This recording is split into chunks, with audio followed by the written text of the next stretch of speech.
யாத்ரா.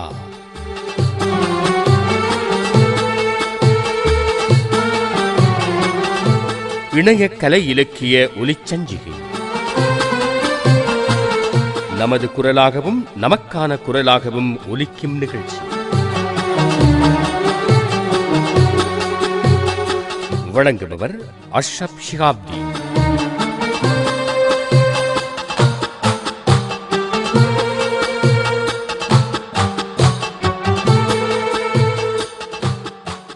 யாத்ரா ஒலிச்சஞ்சிகை நேயர்கள் அனைவருக்கும் இனிய வந்தனங்கள். யாத்ரா இணைய ஒலியுதழ் 4 உங்களை சந்திப்பதில் பெரும் மகிழ்ச்சி.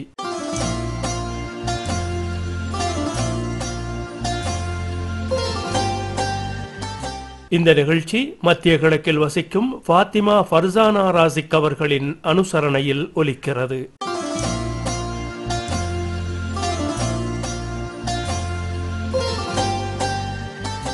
இந்த நிகழ்ச்சியில் எந்த வடிவிலாவது தெரிவிக்கப்படும் கருத்துக்கள் குறித்த மாற்று கருத்துக்கள் உங்களுக்கு இருக்குமாயின் அவற்றை யாத்ரா மின்னஞ்சல் முகவரிக்கு தெரிவிக்க தயங்காதீர்கள்.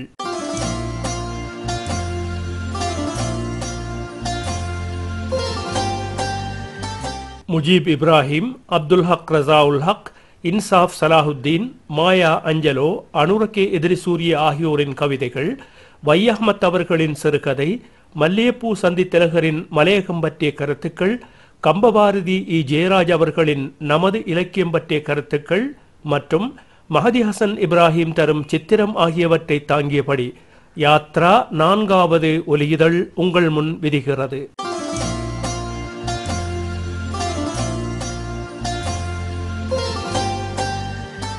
முதலில் நமது குரல்.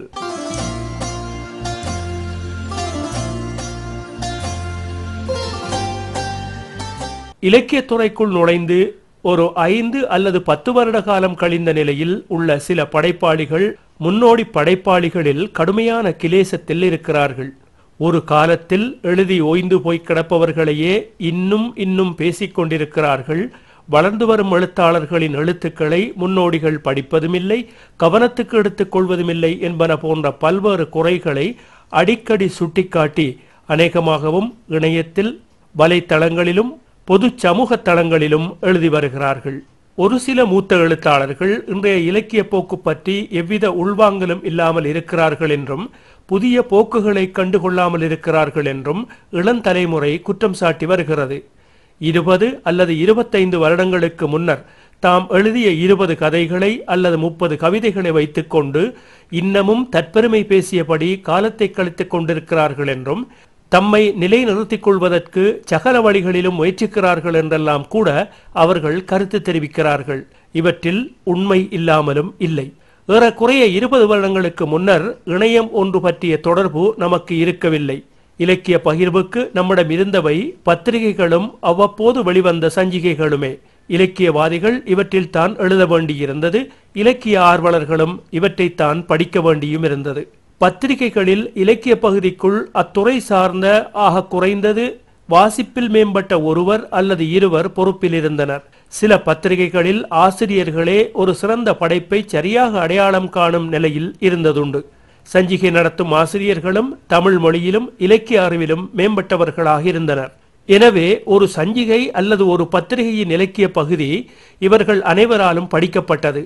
அடுத்த சஞ்சிகை இதழ் எப்போது வரும், அடுத்த ஞாயிறு எப்போது வரும் என்று இலக்கிய தாகத்துடன் காத்து கிடந்தார்கள்.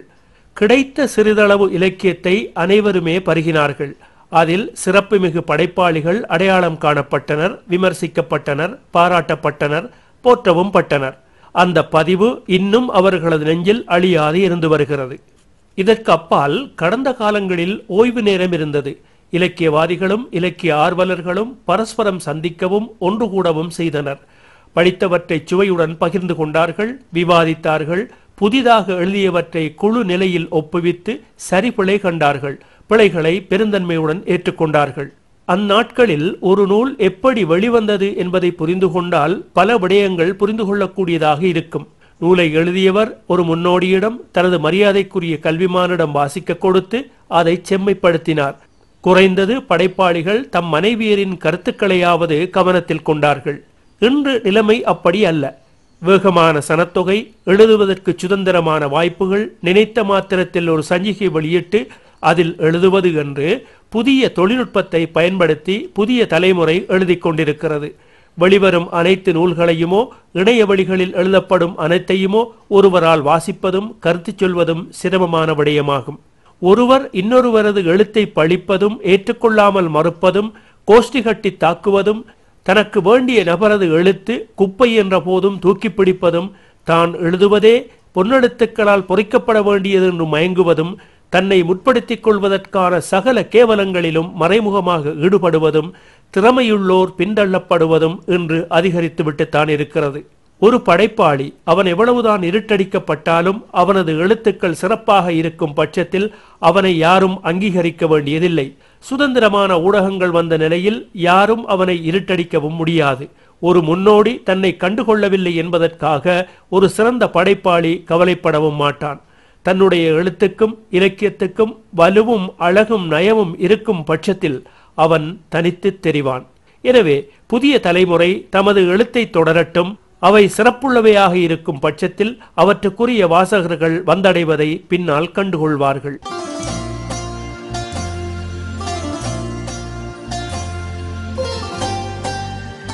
பைகளெல்லாம் குப்பைகள் அல்ல என்ற கவிதை முதலில் வருகிறது. இக்கவிதையை எழுதியிருக்கும் முஜீப் இப்ராஹிம் அவர்களது குரலிலேயே கவிதை ஒலிக்கிறது.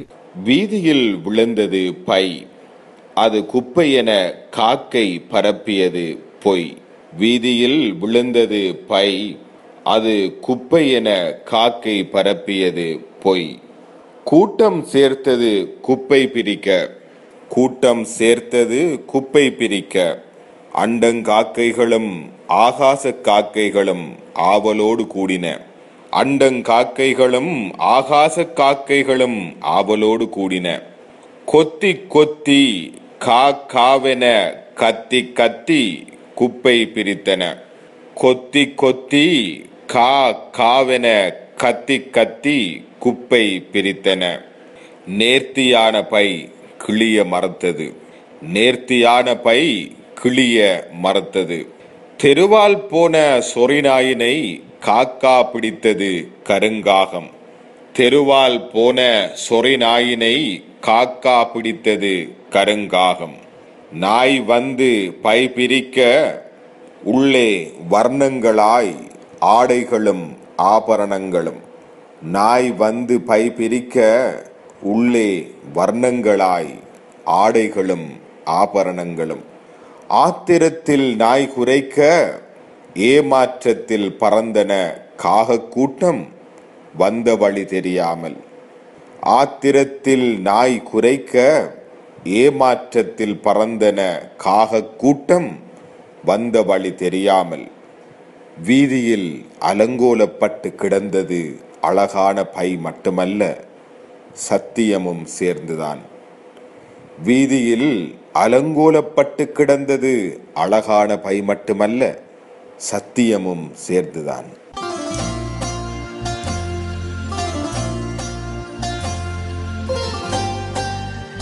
தொடர்வதும் ஒரு கவிதை. சிறு தூறலின் கீழ் பாலைவன பயணியும் ஒரு புறா அழகியும் என்ற அப்துல் ஹக் ரசாவுல் ஹக் எழுதிய கவிதை.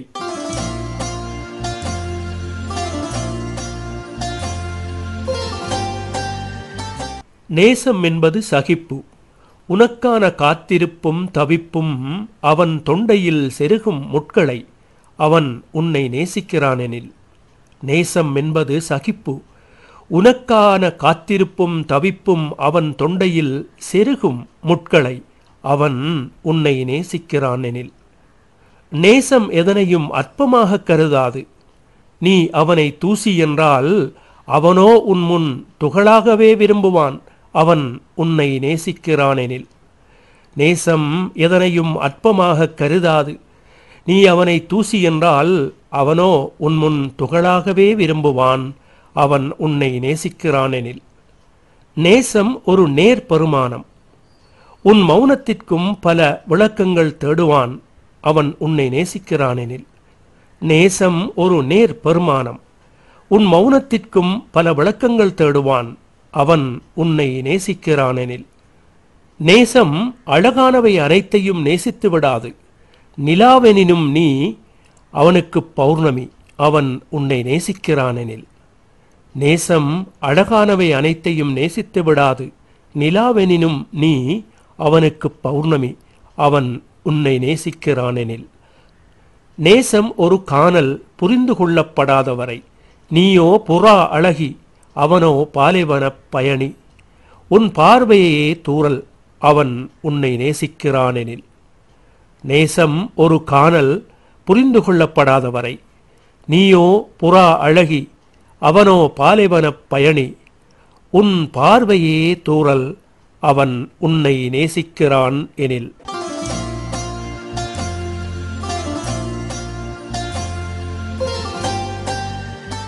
இலங்கையின் மிகச்சிறந்த சிறுகதையாளர்களில் ஒருவர் வை அஹ்மத் அவர்கள். அவருடைய உப்பு கரித்தது என்ற பிரபல்யமான சிறுகதை ஜெய்ரஹீம் ஷஹீத் அவர்களது குரலில்.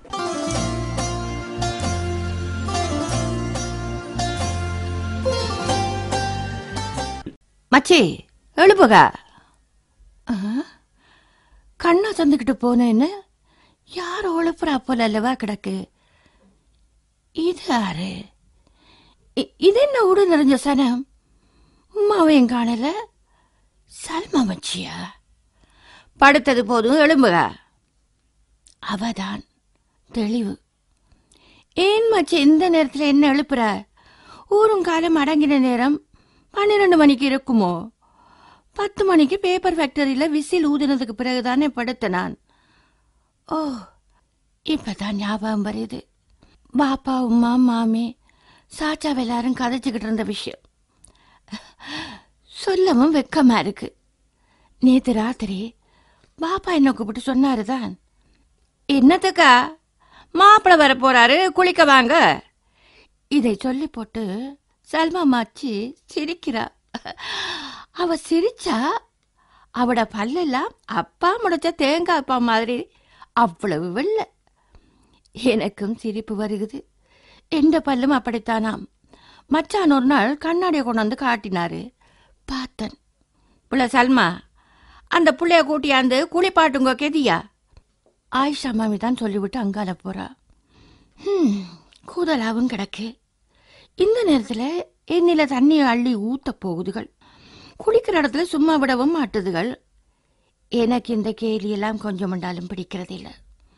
சும்மா சதையை பிடிச்சி பார்க்கறதும் கிள்ளுறதும் நல்ல அழகாய் வடிவுதானுங்கிறதும் அவங்க கேலி பண்றாங்கண்டு நாம கோவிக்கலாமா? எல்லாரும் மச்சிமார். இப்படித்தான் முன்னின கல்யாணம் முடிந்த போதும் அந்த கல்யாணம் எனக்கும் அப்துல் சலாம் மச்சானுக்கும் தான் நடந்தது. அந்த கல்யாணத்தை நினைச்சு பார்த்தா எப்பவும் இந்த கண்டா போலதான் இருக்கும். என்ன செய்யலாம்? அந்த அல்லாவோட வேலை. கட்டின முதல் புருஷனோட காலமெல்லாம் கழிச்சு போடலாம் என்று தான் எண்ணி இருந்தேன். அதுதானே நல்ல சிறப்பு. ஆனா அதெல்லாம் புள்ள வாழணும்டா உம்மா பாப்பா ஒதுங்கி போயிடணும். தலையிடப்பட கொடுக்கிறதையும் கையோட கொடுத்துடணும். புருஷன் பஞ்சாதியை ஏசுவான், அடிப்பான், என்ன வேண்டாலும் செய்வான். அவனுக்கு கொடுக்கறத கொடுத்துட்டு எங்கேயாச்சும் அக்கறையிலையாவது போய் குடில கிடல வச்சுக்கிட்டு போயிடணும். அப்படி அண்டத்தான் சலாமத்து. இந்த காலத்து மனுஷனுக்கு மனுஷன் தேவையில்லை, பணம் தான் வேணும். பாப்பாவும் அப்படித்தான். அவரும் சும்மா இருக்கிறதில்லை. ஒரே புறுபுறு வெண்டு. ஆறதான் பொறுப்பா? அப்துல் சலாம் மச்சானண்டா நல்ல அழகு. என்ன போலதான் சந்தன நிறமான வெள்ளை. அவரை கல்யாணம் முடிக்கிறதுக்கு 3 மாதத்துக்கு முந்தித்தான் நான் சாமர்த்தியப்பட்டது. அவரை கல்யாணம் பண்ணி அவரும் 1 வருஷத்துக்கு மேலே இருந்தார். 3 மாதத்தியால ஒரு கட்டி விழுந்து போச்சு. அதுக்கப்புறம் ஒன்றும் தரிக்க இல்லை. மச்சான் தான் போயிட்டாரு. 3 மாதத்தியால கட்டி விழுகிறதுக்கு முன்ன எனக்கு ஒரு புள்ள பிறக்க போகுதுண்டு எவ்வளவு ஆசையாகத்தான் இருந்தது. கூடவே பயமும் தான். என்ன செய்யலாம்? ஆண்டவன் கல்வி கலையாக்கும். அப்துல் சலாம் மச்சான் எனக்கு கொஞ்சம் தூரத்து உறவுதான். பாலச்சன கடதாசி ஃபேக்டரியில் கூலி வேலை செய்கிறவர். மாசம் மாசம் இல்லையாண்டு போனா 100 சொச்சம் ரூபாய் கொண்டறிவார். அவருக்கு கஞ்சா குடிக்க 25 ரூபாவுக்கு மேல போயிடும். ஏதோ கோஆபரேட்டிவ் என்று சாமான் எடுத்து வருவாரு. அங்க மாசம் 35 ரூபாய் எடுத்துக்குவாங்க. இங்கேயும் சாலி சாச்சாட கடையில் 40-50 வரும். மிச்சம் ஒன்றும் இல்லை. என்னவோ ஓவர் டைம் வேலை என்று சொல்வாரு. அதை இதை செஞ்சா மாசம் 5-10 மிஞ்சும். அதுக்குள்ள அறுதாலியா இருக்கிற அவங்க உமாவுக்கும் என்னவும் கொடுக்கணும். எங்க பாப்பா மீன் பிடிக்க போவாரு. ஒரு சின்ன தோணி இருக்கு. காலையில சுபோ தொழுதுட்டு வலையை எடுத்துக்கிட்டு போனாரண்டா 12 மணி கடையில வந்துடுவாரு. 4-5 ரூபாய் கிடைக்கும். அதுக்குள்ளால அவங்கட கனாயத்து போகும். பாப்பாக்கு துணையா யாரும் இல்லை. எல்லாரும் 5 பொம்பளையா பெத்து போட்டாரு. ஆசைக்கு ஒரு ஆம்பளை பிள்ளையும் இல்லை. எனக்கு மூத்தவங்க 2 பேருக்கும் கல்யாணம் முடிச்சிட்டு அவங்களுக்கு வீடும் இல்லை, வளவும் இல்லை. மூத்ததாதா குழந்தைக்குள்ள வளவெடுத்துக்கிட்டு ஒதுங்கிட்டா. பாப்பா கிட்ட வீடு வளவு கேட்டு சண்டை பிடிச்சி பார்த்தா. பாப்பா தாரன்ட்டு ஏமாத்தி போட்டாரு. மூத்த மச்சான் நல்ல மனுஷன். அவர் ஒன்றும் பேசுறதில்லை. தாத்தா தான் வந்து சண்டை பிடிப்பா. இளைய மச்சான் திருகோணமலையில என்னவோ வேலையா. அதனால கல்யாணம் முடிச்சு 3 மாசத்தால தாத்தாவை கொண்டு போயிட்டாரு. எப்பண்டாலும் நினைப்பு வந்துட்டு போவாங்க. இந்த காலத்துல போற வார செலவை கணக்கு பார்த்தா ஒரு குமரை கல்யாணம் பண்ணி போடலாம்னு வாப்பா தான் சொல்லுவாரு. மூத்த தாத்தாக்கு 2 பிள்ளைகளும், இளையவுக்கு ஒன்றும் இல்லை. ஒரு வீட்டையும் வச்சுக்கிட்டு 2 பேரையும் கட்டி கொடுத்துட்டாரு வாப்பா. என்னையும் அப்படித்தான் செய்தாரு. ஆனா அப்துல் சலாம் மச்சான் வீடு வளவு வேணுமெண்டும் உம்மா வாப்பா பிள்ளைகள் எல்லாரும் எங்கேயாச்சும் போகணுமெண்டும் ஒரு நாள் சொல்லி போட்டாரு. இதனால எனக்கு அடி. அவங்க என்ன செய்வாங்க? ஒன்றும் பேசல. எனக்கு அடிச்சா பாப்பா பொறுப்பாரு. வேறொன்றும் செய்ய முடியாது அவரால். ஒரு நாள் அவர் எனக்கு நல்லா அடிச்சு போட்டு மச்சான் அவரை சாமான்களை தூக்கிக்கிட்டு போயிட்டாரு. நானும் வாரேன்னு குளறினேன். வீடு வளவு வாங்கிட்டு வா என்று ஒரே அடியா சொல்லி போட்டு போயிட்டாரு. அதுக்கு பிறகு நானும் உமாவும் உறவாகலாமண்டு அவங்க வீட்டை போனோம். இனிமே வரமாட்டேன்னு ஒரே அடியா சொல்லிட்டாரு. அதுக்கு பிறகு வரல. பாப்பாவும் பிறகு வீடு உழவு தாரன் வாங்கன்னு சொன்னாரு. எனக்கு இந்த ஊட்ட தந்தா அவங்க எங்கால போற. இன்னும் 2 குமரர்கள் வேற. 3-4 மாசமா மச்சான் வரல. அவருக்கு எங்கேயோ தொடுப்பான். ஒரு நாள் பாப்பா கொடுத்த மோதிரமும் காசு 25 ரூபாவும் மகரம் அவங்க பெத்தா கொண்டு வந்தா. எனக்கு சரியான கோபம். வெப்பச்சாரமும் தான். அவர்கிட்ட கொடுத்துருங்க என்று சொல்லி போட்டேன். அவ அம்மா கிட்ட போய் கொடுத்துட்டு போயிட்டா. எனக்கு அண்டு முடுக்க நித்திர வரையில குளறி கண்ட தண்ணியும் பத்து போச்சு. பிறகு கல்யாணம் முடிஞ்சுதாமண்டு கேள்விப்பட்டேன். என்ன செய்யலாம்? நம்மட தலையெடுத்து இப்படி ஆக்கமண்டு இருந்துட்டேன். என்ன கண்டா அவர் போனதுக்கு பிறகு ஒன்றும் செய்ய மனமில்லை. உம்மா சொல்வா சரியான இடுமக்காரி என்று. எனக்கு ஒன்றுக்கும் மனதுக்கு ராத்தில்லை. பாப்பாவும் ஓடியாடி திரிஞ்சாரு. எப்படி என்றாலும் வேறு யாரையோ கையிலையாவது ஒப்படைச்சு போடணும்னு துடிச்சாரு. கடைசியில் யாரோ 2 பொஞ்சாதிமார பறி கொடுத்தவரா 4 பிள்ளைகள் இருக்கா. என்ன கல்யாணம் பண்ணிக்கிறேன்னும் வீடு வளவு தேவையில்லைன்னும் சொல்லி போட்டாரா. எங்கட ஊர் தான் அவர். ஆள நல்லா தெரியாது. சின்ன பிள்ளையா இருக்கக்குள்ள கண்டிருப்பேன். என்ன மனசோ இந்த ஆம்பளைகளுக்கு. பொஞ்சாதி மவுத்தாகி 2 மாசமும் போயிருக்காதா. மற்ற கல்யாணத்துக்கு விசனம் அனுப்புறாரு. அவருக்கு சோறு கறியாக்கத்தான் கல்யாணமாம். பாப்பாவுக்கு நல்ல விருப்பம். உமாவும் ஓமுட்டு சொல்லி போட்டா. இப்ப எனக்கு கல்யாணம். ஒரு மாதிரியா குளிப்பாட்டி போட்டதுகள் இவளுகள் படுத்தின பாடு. உம்மா எனக்கு ஒன்றும் சுரணை இல்லை. எனக்கும் தான் நினைப்பெல்லாம் எங்கேயோ போயிட்டுதே. குளிரும் தெரியல. அவரை தான் வாங்கி அனுப்பினதாம் புது புடவை. நல்லா தான் இருக்கிற உடுக்கிறார். ஆண்டவனே, உம்மா வரா, ஆஷா மாமி வரா, வீட்டுக்குள்ள கூட்டிட்டு போங்க என்று மாமி சொல்றா. நான் நடக்கிறேன். சல்மா மாமி பின்னால கைய வச்சிருக்கா. வலது கால முன்னுக்கு வச்சு வீட்டுக்கு நடந்து போப்புள்ள. இந்த வாழ்க்கையாவது ஆண்டவன் சிறப்பாக்கட்டும். மாமி சொல்றா. அல்லாவே, நானும் மனத்துக்கு நினைக்கிறேன். வீட்டுக்குள்ள ஆயிஷா மாமிட வீட்டில் கிடந்த கட்டில் வந்து கிடக்கு. கட்டில்ல பாயும் வெள்ளையும் விரிச்சு கிடக்கு. புது தலைவாணி. நான் கட்டில் கால் பக்கம் போய் நிற்கிறேன். மாமி போன கல்யாணத்துக்கும் இந்த கட்டில தான் தந்தா. அவ நல்லவ, பிள்ளைகளும் இல்லை, பாப்பாட தங்கச்சி தான். அவட புருஷனாரும் தங்கமான மனுஷன்தான். லாயிலா இல்லல்லா. ரோட்ல மாப்பிள்ளை கூட்டியார சத்தம் கேக்குது. அவர் எப்படி இருப்பாரோ? நெஞ்சு படப்படக்குது. அந்த வீட்டுக்குள்ள கூட்டியாராங்க. அவரு கட்டில வந்திருக்காரு. எனக்கு பார்க்க வெக்கமா இருக்கு.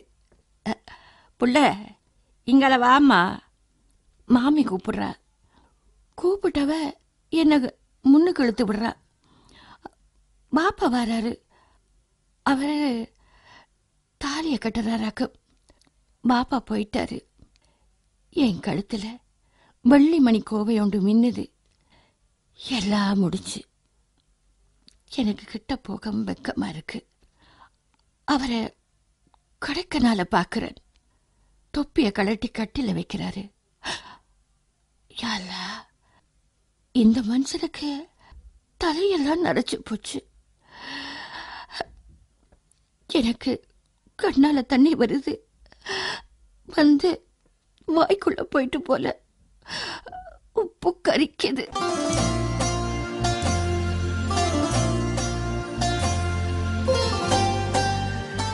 அடுத்து வருவது அந்தியில் எழும் கவிதை.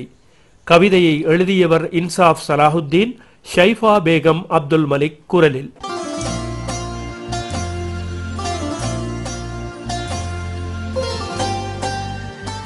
சொந்த ஊரின் வாசம் தொலைத்து நகரங்களில் வசிப்பவர்களுக்கு வருத்தத்தையே கொடுக்கிறது தனிமை.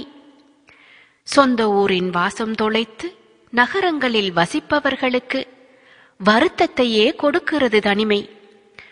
ஒரு மழை துளியின் அடர்த்தி போல எப்போதும் அது ஈரத்தை தருகிறது. யாருடனாவது தொலைபேசியில் பேச இறந்தவைகளை மீட்டிப் பார்க்க வைக்கிறது. பிறகு எதையாவது நினைக்க வைத்து கவனத்தை கலைக்கிறது. இழந்தவைகளை அடையத் தூண்டுகிறது. மறக்க முடியாத ஒரு நிகழ்வை அடிக்கடி நினைக்க வைத்து இதயத்தை கணக்க வைத்து விடுகிறது. வாழ்வை நொந்து கொள்ளச் செய்கிறது. ஒரு பட்டாம்பூச்சியின் சிறகுகள் உதிர்வது போல சந்தோஷத்தை உதிர்த்து விடுகிறது. நினைவின் எல்லா தொலைவுகளையும் ஒரு முறை சுற்றி வந்து நடுக்கத்தை ஏற்படுத்துகின்றது. வெறுமை என்றால் என்னவென்பதை நமக்கு கற்பிக்கின்றது. மறைந்திருக்கும் கண்ணீர் துளிகளை வரவழைத்து விடுகிறது. பின் இந்த அந்தியில் எழும் இந்த கவிதையை எழுத வைத்து விடுகிறது தனிமை. அந்தியில் எழும் கவிதை.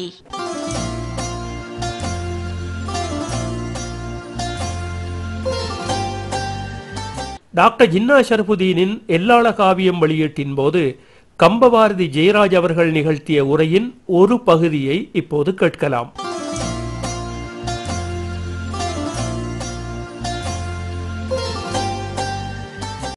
மனிதன் அறிவினுடைய வளர்ச்சியிலே சுருங்கி சுருங்கி சுருங்கி உணர்ச்சிகளை இழந்து பழையபடி ஒரு கல்வோட மாறிக்கொண்டிருக்கிறான். நம்முடைய தமிழ் மரபு சார்ந்த இலக்கியங்கள் செய்த வேலை என்னவென்றால், நம்முடைய வாழ்வுக்கேற்ப நமக்கு ஒரு இலக்கிய பாணி அமைத்து தந்தது. விரிந்த வாழ்வு, விரிந்த கற்பனை, அதற்குள்ளே உறவு, அன்பு, உணர்வுக்கு முக்கியத்துவம், இந்த அடிப்படை தான் தமிழனுடைய தனி வாழ்வினுடைய அடிப்படை. நாங்கள் எல்லாவற்றையும் போட்டு குழப்பி விட்டோம்.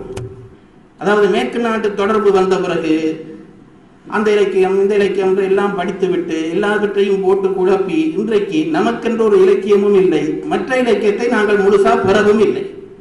செம்மொழி அந்தஸ்து செம்மொழி அந்தஸ்து என்று நாம தமிழுக்கு சொல்லுகிறோமே, இந்த அந்தஸ்துக்கு நாம சலுகைன்னு விண்ணப்பிக்கிற பொழுது எதை காட்டினோம்? இவர் 30 சிறுகதை எழுதியிருக்கிறார், அவர் 2 இதை எழுதினார் அல்ல. மரபிலே நாங்கள் செய்து கொண்டு வந்த பழம் இலக்கியங்களை பழம் இலக்கணங்களை காட்டித்தான் அந்த நம்முடைய செம்மொழி அந்தஸ்தை நாம் பெறக்கூடியதாக இருந்தது. நம்முடைய தமிழ் மொழியை பொறுத்தளவில் நீங்கள் நினைத்து பாருங்கள், எங்களுக்கு இருக்கிற தகுதிகள் என்ன, அதை முதல் வரிசைப்படுத்த வேண்டும். எல்லாரிடமும் தகுதிகளும் இருக்கிறது, தகுதியீனங்களும் இருக்கிறது. நம்முடைய தகுதியை வரிசைப்படுத்துகிற பொழுது நமக்கு கிடைக்கிற முதல் தகுதி, இந்த உலகத்திலே நீண்ட நாட்கள் வாழ்ந்த ஒரு தொன்மை நமக்கு இருக்கிறது. நீண்ட நாட்கள், அது மற்றவர்களுக்கு இல்லை. 2000 ஆண்டுக்கு முன்பு தொல்காப்பியம் போன்ற இவ்வளவு விஞ்ஞானபூர்வமான ஒரு இலக்கணத்தை ஒரு புலவன் செய்திருக்கிறான் என்றால் அதற்கு ஒரு ஆக குறைந்தது ஒரு 5000 ஆண்டுக்கு முன்பாகவது இந்த மொழி வழக்கில் இருந்திருக்கிறது. தொடர்ந்து ஒரு பிரதேசத்தில் வாழ்ந்திருக்கிறோம், ஒரு வாழ்க்கை முறையை, ஒரு ஒழுக்கத்தை கடைபிடித்து வாழ்ந்திருக்கிறோம். இதெல்லாம் நம்முடைய பலங்கள். அதனால் நமக்கென்று ஒரு வாழ்க்கை முறை இருக்கிறது. அந்த வாழ்க்கை முறையை இலக்கியங்கள் பிரதிபலிக்க வேண்டும். அதுதான் ரொம்ப முக்கியம். இடைக்காலத்திலே இந்த மரபிலக்கியமா நவீன இலக்கியமா என்று சண்டை வந்த பொழுது நான் மரபிலக்கிய கட்சியிலே நின்ற ஒருத்தன். ஒன்று மரபிலக்கியத்தை பிடிச்சு நான் காப்பாற்றவன் என்று நிற்கவும் இல்லை, அது என்னை காப்பாற்றும் என்று நிற்கவில்லை. எனக்கு பிடிச்சது நின்றேன். ஏனென்றால் அங்குதான் என்னுடைய அடையாள கூறுகளை என்னால் பார்க்க முடிந்தது. நவீனம் நவீனம் என்று சொன்னார்கள், நவீனம் நிறைய பேசினார்கள். அங்கே தமிழன் இல்லை.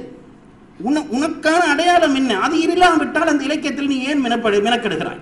நம்முடைய கல்வியை அறிவு சார்ந்த கல்வி, உணர்வு சார்ந்த கல்வி என்று பிரித்தார்கள். அறிவு சார்ந்த கல்வி உலகம் முழுவதற்கும் ஒன்றுதான். 2 எத்தனை என்று கேட்டால் 4 தான். 2 எத்தனை 4 தான். மொழி மாறுபடுமே தவிர முடிவு மாறுபடாது. எங்கும் அதுதான். 5 மஞ்சம் இதுதான். ஒரு முக்கோணத்தின் 3 கோணங்களின் கூட்டுத்தொகை 180 தான் என்றால் அது இங்கு 180 தான், ரஷ்யாவில் 180 தான், அமெரிக்காவில் 180 தான். அறிவியலிலே மாறுபாடு இல்லை. ஆனால் எல்லாம் பிரதேசத்துக்கேற்ப உணர்ச்சியிலே மாறுபாடு உண்டு. பிரதேசங்களுக்கேற்ப உணர்ச்சியிலே மாறுபாடு உண்டு. மட்டக்களப்புக்கு ஒரு சாப்பாடு, மட்டக்களப்புக்கென்று ஒரு உணவு வகை, மட்டக்களப்புக்கென்று ஒரு பாசை, மட்டக்களப்புக்கு உறவு கொள்கிற ஒரு பண்பாடு அவர்களுக்கு இருக்கிறது. அதுபோல யாழ்ப்பாணத்துக்கு ஒன்று தனியாக இருக்கிறது. இந்த ஒரு சின்னோண்டு ஒரு குட்டூண்டி தீவுக்குள்ளேயே யாழ்ப்பாணத்துக்கு ஒரு பண்பாடு, மட்டக்களப்புக்கு ஒரு பண்பாடு, வன்னிக்கு ஒரு பண்பாடு, இதெல்லாம் இருக்கிறது. ஏனென்றால் அவை உணர்வு சார்ந்த பக்கங்கள். இப்ப 2 4 எல்லா இடத்துலையும் 4 போல வாழ்க்கையும் யாழ்ப்பாணத்தானுக்கு ஒரு வாழ்க்கை, மட்டக்களப்புக்கு ஒரு வாழ்க்கை, என்னத்துக்கு எல்லாம் 2 4 என்றா கணக்கு தான் மிஞ்சும், உணர்வு மிஞ்சாது, புத்திசாலித்தனம் தான் மிஞ்சும். நான் எப்பவும் சொல்றேன், புத்திசாலித்தனம் ஆபத்தானது உணர்வோடு ஒப்பிடுகிற பொழுது. இந்த புத்திசாலித்தனத்தை தான் அப்ப என்ன செய்தார்கள், இலக்கியங்களை ஒருமைப்படுத்த முடியவில்லை. அதனால தான் நான் இன்றைக்கும் சொல்லுகிறேன் பாருங்கள், எப்பவும் ரசனை பகுதி பிரதேசத்துக்கேற்ப வாழும் கூட்டத்திற்கேற்ப வேறுபடும். அதுல ஒன்று ஒருமைப்படுகிற என்ற கதை பொய் கதை. ஒரு நாளும் ஒருமைப்பட முடியாது. இன்றைக்கு நான் அதுக்கு உதாரணம் சொல்றது என்னென்றால், அந்த அழகுராணி போட்டி நடத்துகிறார்கள். அழகுராணி போட்டி பார்த்து ஒரு அழகுராணியை தேர்ந்தெடுத்தா, ஒரு முறை பார்த்தேன், ஒரு ஆபிரிக்க அழகி கட்டக்கரி. அதை பார்க்க எனக்கு கொஞ்சம் பயமாகவும் கிடக்கு, அது உலக அழகின்றான். இன்னொரு முறை பார்த்தா ஒரு சைனி மூக்கு சப்பையாக கிடக்குது, அவ்வளவு உலக அழகின்றான். என்னால் ஒத்துக்கொள்ள முடியாது. என்னால என்ன இளைஞனால் ஒத்துக்கொள்ள முடியாது. என்னென்றால் உணர்ச்சியை பொதுமைப்படுத்த முயன்றதனுடைய விளைவு அது. சைனாக்காரனுக்கு அவள் அழகி, அதுல சந்தேகம் இல்லை. ஆப்பிரிக்காக்காரனுக்கு அவள் அழகி, எனக்கு அழகியா இருக்க வேணும் அவசியம் இல்லை. ஏனென்றால் இது உணர்வு சார்ந்த விஷயங்கள். 2 4 என்றது போல விஷயம் இல்லை. அங்கேயும் இருக்கு, இங்கேயும் இருக்கு. நாங்க எல்லாருமா சேர்ந்து இப்ப உலகம் கிராமமாயிட்டு ஒன்றுபட்டு ஒரு கணக்குக்கு வருவோம் என்றால் தனி அடையாளங்களை இழந்து போவோம். அப்படித்தானே துளைச்சோம் எங்களுடைய தனி அடையாளங்களை. அறிவியல் சார்ந்து விட்டோம், உலகத்திலிருந்து வருவது அந்த விமர்சனம் சொன்னான், இவன் சொன்னான், அதை கொண்டு இதை கொண்டு வந்து நாங்க ஆரம்பி இப்ப எங்களுக்கு தெரியல, இப்ப கின்றோம். நாங்கள் எங்களுக்கு நிற்கிறோம், கிண்டி பார்க்க வேண்டி கிடக்கு. நீ யார் என்று உனக்கு தெரிவதற்காக உன் இலக்கிய பதிவு இருந்தே ஆக வேண்டும். அதுதான் மரபிலக்கியத்தினுடைய அடையாளம். நான் உங்களை கேட்கிறேன், ஒன்று நான் சொல்ல வந்தது இதுதான். 5000 வருஷ தொன்மை இருக்கிறது, 2000 வருஷ கவிதை மரபு இருக்கிறது. கவிஞன் என்றால் இந்த சுண்டக்கூடிய கவிஞன் இருந்திருக்கிறான். சுண்டி எடுத்து உலகத்தில் இந்த இதுக்கு போடக்கூடிய கவிஞர் இருந்திருக்கிறான். இவ்வளவு கவிஞரோட நாங்கள் இருக்கிறோமே, எங்காவது ஒரு வெள்ளக்காரருடைய இலக்கிய கூட்டத்திலே திருவள்ளுவன் சொன்னான் 6வது ஒருத்தன் தொடங்குவானா? ஏன்னா அவன் படிக்கவே மாட்டானுங்களே, படித்தாலும் சொல்ல மாட்டான். நாங்க படிக்காட்டியும் சொல்லுவோம், அதை புஷ்டி சொன்னார், இந்த கிறிஸ்டி சொன்னார். ஏண்டா அப்ப எங்களுக்கு அது ஒரு பெருமை மாதிரி. இவர் இங்கிலீஷ் எல்லாம் படிச்சிருக்கிறார். கம்பன் சொன்னதை சொல்லு, கவிதையை பொறுத்தளவில் நான் அது சொல்லல. விஞ்ஞானம் சொன்ன ஐன்ஸ்டீனை சொல்லு, நான் மதிக்கிறேன். ஏன்னா நம்மகிட்ட ஆள் இல்லை, கவிதையில நம்மகிட்ட ஆள் இருக்கிறான். அவனை சொல்ல உனக்கு முடியவில்லையா? சொல்ல முடியாவிட்டால் நீ போலியாக வாழ்கிறாய். நான் சொல்லுகிறேன், இலக்கியங்களை எளிமைப்படுத்துகிறோம் என்று மலினப்படுத்தி இன்றைக்கு தொலைத்து விட்டோம். மரபு கவிதை கஷ்டமாக இருக்கிறது என்று ஒரு கூட்டம் ஒரு காலத்தில் தொடங்கிச்சு. மரபு கவிதை கஷ்டம். அது என்ன எதுக என்றான், மோன என்றான், யாப்புன்றான், புலிமான்றான், தேமான்றான், இது நமக்கு சரி வராதையா. ரொம்ப எளிமையான நாங்கள் இப்போ புது கவிதை செய்வோம். நான் அன்றைக்கும் ஒரு கவிதை வெளியிட்டு சொன்னேன், புது கவிதை என்ற பெயரே பிழை. தமிழ்ல கவிதை மாறிக்கொண்டே வந்திருக்கிறது. அகவல்பா வந்தது, வெண்பா வந்தது, விருத்தப்பா வந்தது, எல்லாம் வந்தது. அப்பப்ப அதுக்கு ஒரு பெயர் வச்சான். இப்ப வந்த கவிதைக்கு புது கவிதை என்று வச்சிருக்கான். அப்ப இனி கவிதை வராதா? இனி வர்ற கவிதைக்கு என்ன பெயர் வைக்க போற? இதுக்கு புது கவிதை என்றா புது புது கவிதை, அத புது புது புது கவிதை இப்படி சொல்லணும். இந்த அதுக்கு ஒரு பெயர் வை சொன்னார்கள். வரவிலக்கணம் இல்லாத கவிதை என்றார்கள். இப்ப பிரிக்கிறதுக்கு நிக்கிறோம். புது கவிதை என்றா என்ன, வசன கவிதை என்ன என்றால் இல்லை. இப்போ நான் சொல்றேன் பாருங்க, வேலியை வெட்டுறதுக்கு முதல் யோசிச்சு வெட்டணும். ஏனென்றால் வேலி வெட்டினா என்ன மரம் நிற்கும், எல்லா ஆடும் உள்ளுக்கு பூந்து கடிக்க தொடங்கும். இப்ப பிறகு காலப்படாத இந்த ஆடு கடிக்க முடியும் எனக்கு தெரியாம வெட்டி போட்டேன். மரபு கவிதை ஒரு கஷ்டமும் கிடையாது. ஒரு சாட்சி சின்னம் 10 காவியம் செய்கிற அளவுக்கு ஒரு மனுஷனுக்கு முடியும் என்றால் இன்றைக்கு மரபு கவிதை கஷ்டம் என்று ஏன் நாம் சொல்ல வேண்டும்? புத்திசாலித்தனம் கூடித்தான் கெட்டுது எல்லாம். மரபு கவிதையில நான் சொல்ல பாருங்க, மரபு கவிதை நான் அன்றைக்கும் சொன்னேன், சைக்கிள் ஓட பழகிறதுக்கு பாருங்க. முதல் சைக்கிள் ஓட பழகிறோம் என்ற ராசா நான் நினைக்கிறது சைக்கிள் ஓடுற மாதிரியும் ஒரு வேலை உலகத்தில் இருக்கும். ராக்கெட் கூட அனுப்பிடலாம். ஏனென்றா 2 சில்லு சைக்கிள்ல நான் ஏறி விழாம இருக்க வேணும். நினைச்சு பாருங்க, ஆரம்ப காலத்துல எனக்கு கற்பனைக்கு விட்டாத ஒரு பெரிய விஷயம். சைக்கிள் சும்மா விட்டாலே விழும். அதுல எந்த வழியும் ஒரு ஆளை ஏற்றி விட்டா விழுறதுக்கு கேட்கவே தேவையில்லை. விழாம இருக்கிறது எப்படி பயந்து இருக்கிறேன். பிடிச்சு கொண்டு வருவார்கள், ஓடுவேன், கையை விட்டுட்டேன்னு விழுந்து போவேன். பிறகு கொஞ்ச நாள் அந்த பேலன்ஸ் வந்துட்டு பாருங்க. பேலன்ஸ் வந்தால் பிறகு சைக்கிள் ஓடுறது ஒரு வேலையே இல்லை. இந்த படியில பாருங்க, அமர்த்தி போட்டு எலும்பி நின்று ஓடுறான், காலை தூக்கி முன் இதுல போட்டுட்டு ஓடுறான். சில பேர் பின் கரியர்ல இருந்து கொண்டு சைக்கிள் ஓடுறான். இவன் விழானாண்டா விழமாட்டான். ஏனண்டா பேலன்ஸ் வந்துட்டு பாருங்க. பேலன்ஸ் வரும் வரைக்கும் எந்த கலையும் கஷ்டம்தான். எனக்கு பேலன்ஸ் கஷ்டமா இருக்கு, இந்த கலையை தொடங்க நான் அதுக்குள்ள நிக்க போறேன்டா. நீ சீவிய காலத்துல உருப்படியான நல்ல வேலை ஒன்றும் பண்ண மாட்டேன். சங்கீதத்துல நான் உங்களுக்கு ஒரு உதாரணம் சொல்றேன் பாருங்க. சங்கீதத்துல கொஞ்சம் போர் அடிச்சா சகிச்சு கொள்ளுங்க, விளங்கி நாட்கள் விளங்குங்க. இப்ப சங்கீதத்துல கல்பனாசுரம் ஒரு பகுதி பாடுறோம் அல்லவா, ராகம் கல்பனாசுரம் பாடுகிறோம். ஒரு நல்ல கலையில கல்பனாசுரம் ராகம் தான் கலை. கீர்த்தனை எவனும் பாடுவான், அலைபாய் இதே கண்ணா யாரும் பாடலாம். ராகம் பாடணும். இது இன்ன ராகம் சும்மா சவுண்டுக்கு பெயர் வச்சு நீ பாடுவியா? அதுக்கு என்ன சுரம் இருக்குது? அந்த சுரத்துல ஒரு சுரம் ஒரு இன்ச்சு அங்கால போனா வேற ராகம் வந்துடும், ஒரு இன்ச்சு இங்கால போனா வேற ராகம் வந்துடும். அந்த சுரத்துல நிக்க வேணும். அது மட்டுமல்ல, ஒரு பாட்டு தொடங்குதுன்னு வைங்க. நான் சொல்றேன் டெக்னிக். இந்த எதுக கஷ்டம் பண்றீங்களே, இந்த கஷ்டத்தை ஒரு யோசிச்சு பாருங்க. ஒரு பாட்டு ஏதாவது ஒரு சுரத்துல தொடங்கும். இப்ப கற்பனாசுரம் பாடுறவர் என்ன பாடணும் தெரியுமோ? இந்த சுரத்துக்கு முதல் சுரத்துல தொடங்கி தன் கற்பனைக்கு எங்கெங்க சுரம் இருக்கோ பாடணும். அதுக்காண்டி எல்லாத்தையும் பாட முடியாது. அந்த ராகத்துக்குரிய சுரம் மட்டும் பாடணும். பாடுற உற்சாகத்துல வேற சுரம் வந்ததுன்னா போச்சு, கச்சேரியே போச்சு. அப்ப அது எப்படி வரும் என்று கேட்டாலும் பாடைக்கு மாறி வராது. அது வரவே வராது. என்றால் நல்ல அனுபவம் உள்ளவனுக்கு அந்த சுரம் தான் வரும். பாடிக்கொண்டு வந்து இப்ப பாட்டு தொடங்குற சுரத்தினுடைய முதல் சுரத்துல முடிச்சு பாட்டு தொடங்கணும். இவ்வளவும் சங்கீதத்தில் இருக்க கஷ்டம். இது நான் சொல்றேன், இதோட ஒப்பிட்டு பாருங்க. இந்த எதுக மோனையெல்லாம் சும்மா ஜுஜுப்பி. சுரம் பாடணும், சுரத்துல அவசுரம் வந்துடப்படாது, அந்த சுரத்துக்கு முன்னுக்கு வந்து முடிக்கணும், இந்த சுரங்களை கோக்கணும், கோக்கைக்க ஒழுங்கின்படி கோக்கணும். இது சங்கீதக்காரன் ஒருத்தனும் கஷ்டம் என்று சொல்லி கவிதை பாடுறார்கள் தான் புது கஷ்டம். புது கவிதை பாடுறோம். புது கவிதை பாடு, நான் அதுக்கு மறுப்பில்லை. ஒரு பெரிய சொத்தை வைத்துக் கொண்டு பாருங்க, ஒரு காலத்துல இந்த டெம்பிள் ஜுவல்ஸ் எல்லாம் பழசு கலட்டி எறிஞ்சோம். இப்ப தேடி பண்றான். டெம்பிள் ஜுவல்ஸ் வருது இல்லை, இந்த பெரிய திருகாணி போட்ட காப்பு அது இதுகள் எல்லாம் முந்தி வித்து போட்டு நம்ம அருவாசி அநியாயமா. இப்ப எங்க பார்த்தாலும் அதுதான் நகை. நான் சொல்லுகிறேன், நம்முடைய பண்பாட்டு முத்திரையோடு அடையாளத்தோடு இருக்கக்கூடிய அந்த பழைய பொருளுக்கான மதிப்பு என்றைக்கும் இருக்கு.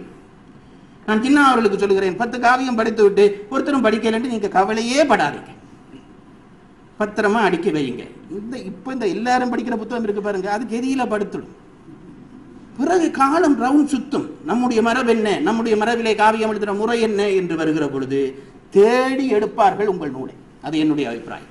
தேடி எடுப்பார்கள். ஏனென்றால் நீ செய்கிற புது கவிதையிலே உன்னுடைய பண்பாட்டு அடையாளங்கள் ஒன்றும் இல்லை. உன்னுடைய பண்பாட்டு உன் கட்டித்தனம் இல்லை. கற்பனாசுரம் பாடாமல் வெறுமனே கணநாதா கடல் தொழுவேன் பாடி கச்சேரியை எத்தனை நாளைக்கு அவன் கேட்பான்? கற்பனாசுரம் பாடினா தான் கச்சேரி கேட்பான், ராகம் பாடினா தான் கச்சேரி கேட்பான். அங்கதான் வித்தை இருக்கிறது. ஆகவே இந்த விளையாட்டு கொஞ்ச நாளைக்கு போகும். நான் சொல்றேன் பாருங்க, சினிமா பாட்டு ஒவ்வொரு சீசனுக்கு ஒவ்வொரு சினிமா பாட்டு ஓஹோன்ற எழும்பிச்சதோ இல்லையோ. இந்திய பிரதமரே கூப்பிட்டு விருந்து கொடுத்தார். இப்போ கொஞ்ச நாளைக்கு முதல்ல ஒரு பாட்டுக்கு வைத்திஸ் கொலவரிக்கு. இப்போ அந்த கொலவரியை ஒருவனும் தேடுவான் இல்லை. ஏனென்றா அது வெறும் கீர்த்தனை, ராகம் சுரம் இல்லை. ஆனால் அலைவாயுதே எத்தனை வருஷமா பாடுறோம், இப்போ பாடினாலும் கேட்கக்கூடியதா இருக்கிறோம். நான் சொல்றேன் பாருங்க, இந்த புதுசா வந்த விஷயங்கள், இந்த புதுசா சிலுசிலுப்புகள் எல்லாம் வைத்திஸ் கொலவரி. நீங்க அலைவாயுதே கண்ணா நிற்பீர்கள், நிற்க வேண்டும், நின்றால்தான் தமிழ் வாழும். வணக்கம்.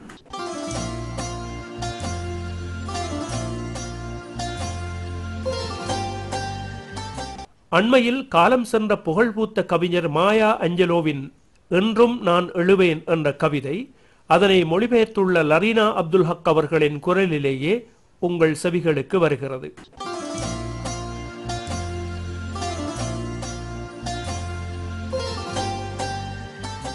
என்றாலும் நான் எழுவேன், கசப்பான திரிபுற்ற பொய்களை பூசி வரலாற்றில் கடைநிலையில் என்னை நீ எழுதலாம், அழுக்குக்குள் தோயும்படி அழுத்தமாய் மிதிக்கலாம். என்றாலும் நான் எழுவேன் சிறு புழுதியைப் போல. கசப்பான திரிபுற்ற பொய்களை பூசி வரலாற்றில் கடைநிலையில் என்னை நீ எழுதலாம், அழுக்குக்குள் தோயும்படி அழுத்தமாய் மிதிக்கலாம். என்றாலும் நான் எழுவேன் சிறு புழுதியைப் போல. எனது தோற்றமுனை வருத்துகின்றதா? வாட்டமுற்று நீ வருந்துவதேன்? என் வீட்டின் முன்னரை அருகிருந்து முடுக்கிவிட தோதான பல எண்ணெய் கிணறுகளை அடைய பெற்றது போல் நான் நடப்பதை கண்டுதானோ? எனது தோற்றமுனை வருத்துகின்றதா? வாட்டமுற்று நீ வருந்துவதேன்? என் வீட்டின் முன்னரை அருகிருந்து முடுக்கிவிட தோதான பல எண்ணெய் கிணறுகளை அடைய பெற்றது போல் நான் நடப்பதை கண்டுதானோ? நிலவினை போல், பகலவன் போல், கடலதன் மேலெழும் அலைகளைப் போல், கிளர்ந்தே உயர்ந்தெழும் நம்பிக்கைகளைப் போல் மேலும் நான் எழுவேனே. நிலவினை போல், பகலவன் போல், கடலதன் மேலெழும் அலைகளைப் போல், கிளர்ந்தே உயர்ந்தெழும் நம்பிக்கைகளைப் போல் மேலும் நான் எழுவேனே. தாழ்த்திய விழியுடன் தலை கவிழ்ந்திருக்க அழுது அரற்றியே தொய்வுற்ற ஆன்மா கண்ணீர் துளியென துவழ்கிற தோளுடன் நொறுங்கிய நிலையில் என்னை காணவோ விளைகிறாய்? தாழ்த்திய விழியுடன் தலை கவிழ்ந்திருக்க அழுது அரற்றியே தொய்வுற்ற ஆன்மா கண்ணீர் துளியென துவழ்கிற தோளுடன் நொறுங்கிய நிலையில் என்னை காணவோ விளைகிறாய்? என்னுடைய கொல்லையில் பொன்னுடைய சுரங்கங்கள் பெற்றதை போல நான் வாய்விட்டு சிரிக்கிறேன். என்னுடைய நிமிர்வு உன்னுள் சீற்றத்தை விளைக்குதோ? கடின உழைப்பின் பயனென அதனை கொள்ளாயோ? என்னுடைய கொல்லையில் பொன்னுடைய சுரங்கங்கள் பெற்றதை போல நான் வாய்விட்டு சிரிக்கிறேன். என்னுடைய நிமிர்வு உன்னுள் சீற்றத்தை விளைக்குதோ? கடின உழைப்பின் பயனென அதனை கொள்ளாயோ? சுடுமொழி கொண்டு நீ என்னை சுடலாம், விழிகள் இரண்டினால் வெட்டியும் போடலாம், தீரா வெறுப்பினால் என்னை நீ கொல்லலாம். ஆனால் வீசிடும் காற்றாய் அதன் பின்னும் நான் எழுவேனே. சுடுமொழி கொண்டு நீ என்னை சுடலாம், விழிகள் இரண்டினால் வெட்டியும் போடலாம், தீரா வெறுப்பினால் என்னை நீ கொல்லலாம். ஆனால் வீசிடும் காற்றாய் அதன் பின்னும் நான் எழுவேனே. வைரங்கள் கிடைத்ததாய் கால்களை இணைத்து நான் நடனத்தில் திளைக்கையில் என்னில் எழும் கிளர்ச்சி உன்னை துன்புறுத்துகிறதோ? ஒரு புதிராக தோன்றிய வியப்பினில் ஆழ்த்துமோ? வைரங்கள் கிடைத்ததாய் கால்களை இணைத்து நான் நடனத்தில் திளைக்கையில் என்னில் எழும் கிளர்ச்சி உன்னை துன்புறுத்துகிறதோ? ஒரு புதிராக தோன்றிய வியப்பினில் ஆழ்த்துமோ? வரலாற்று இழிவென்னும் குடில்களை தாண்டி நான் எழுவேன். வழிகளில் வேரோடிய கடந்த காலத்தடமிருந்து நான் எழுவேன். வரலாற்று இழிவென்னும் குடில்களை தாண்டி நான் எழுவேன். வழிகளில் வேரோடிய கடந்த காலத்தடமிருந்து நான் எழுவேன். நான் ஒரு கருங்கடல், ஆழ்ந்து அகன்றவள், பொங்கியே ஆர்த்தெழும் பேரலையானவள், பயமெனும் இருள்களை புறந்தள்ளி எழுவேன். நான் ஒரு கருங்கடல், ஆழ்ந்து அகன்றவள், பொங்கியே ஆர்த்தெழும் பேரலையானவள், பயமெனும் இருள்களை புறந்தள்ளி எழுவேன். அற்புதமானதோர் புலர்காலை பொழுதாய் நான் மீள எழுவேன். அற்புதமானதோர் புலர்காலை பொழுதாய் நான் மீள எழுவேன். என் முன்னோர்கள் தந்திட்ட முதுசம்கள் சுமந்து அடிமைகள் சமுதாய விடுதலையின் கனவாய் நான் எழுவேன் எழுவேன் எழுவேனே. என் முன்னோர்கள் தந்திட்ட முதுசம்கள் சுமந்து அடிமைகள் சமுதாய விடுதலையின் கனவாய் நான் எழுவேன் எழுவேன் எழுவேனே.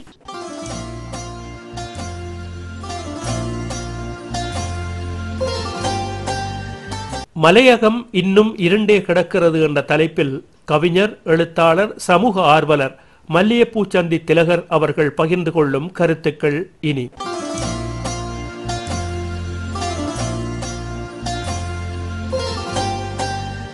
மலையகம் இன்னும் இருண்டே இருக்கிறது என்கிற தலைப்பின் கீழாக இன்றைய நிகழ்ச்சியிலே நான் உங்களோடு சில கருத்துக்களை பரிமாறலாம் இருக்கிறேன். இந்த தலைப்பு இன்றைய சூழ்நிலையிலே மலையகத்திலே, குறிப்பாக பதுளை மாவட்டத்தின் கொஸ்லந்தை பிரதேசத்திலே மீறிய பெத்த என்கிற தோட்டத்திலே ஏற்பட்டிருக்கக்கூடிய மண் சரிவு அனர்த்தம், இத்தகைய ஒரு தலைப்புக்கு கீழாக மலையக மக்களின் வாழ்வியலை பார்க்க வேண்டிய ஒரு நிலைக்கு உள்ளாக்கி இருக்கிறது நினைக்கிறேன்.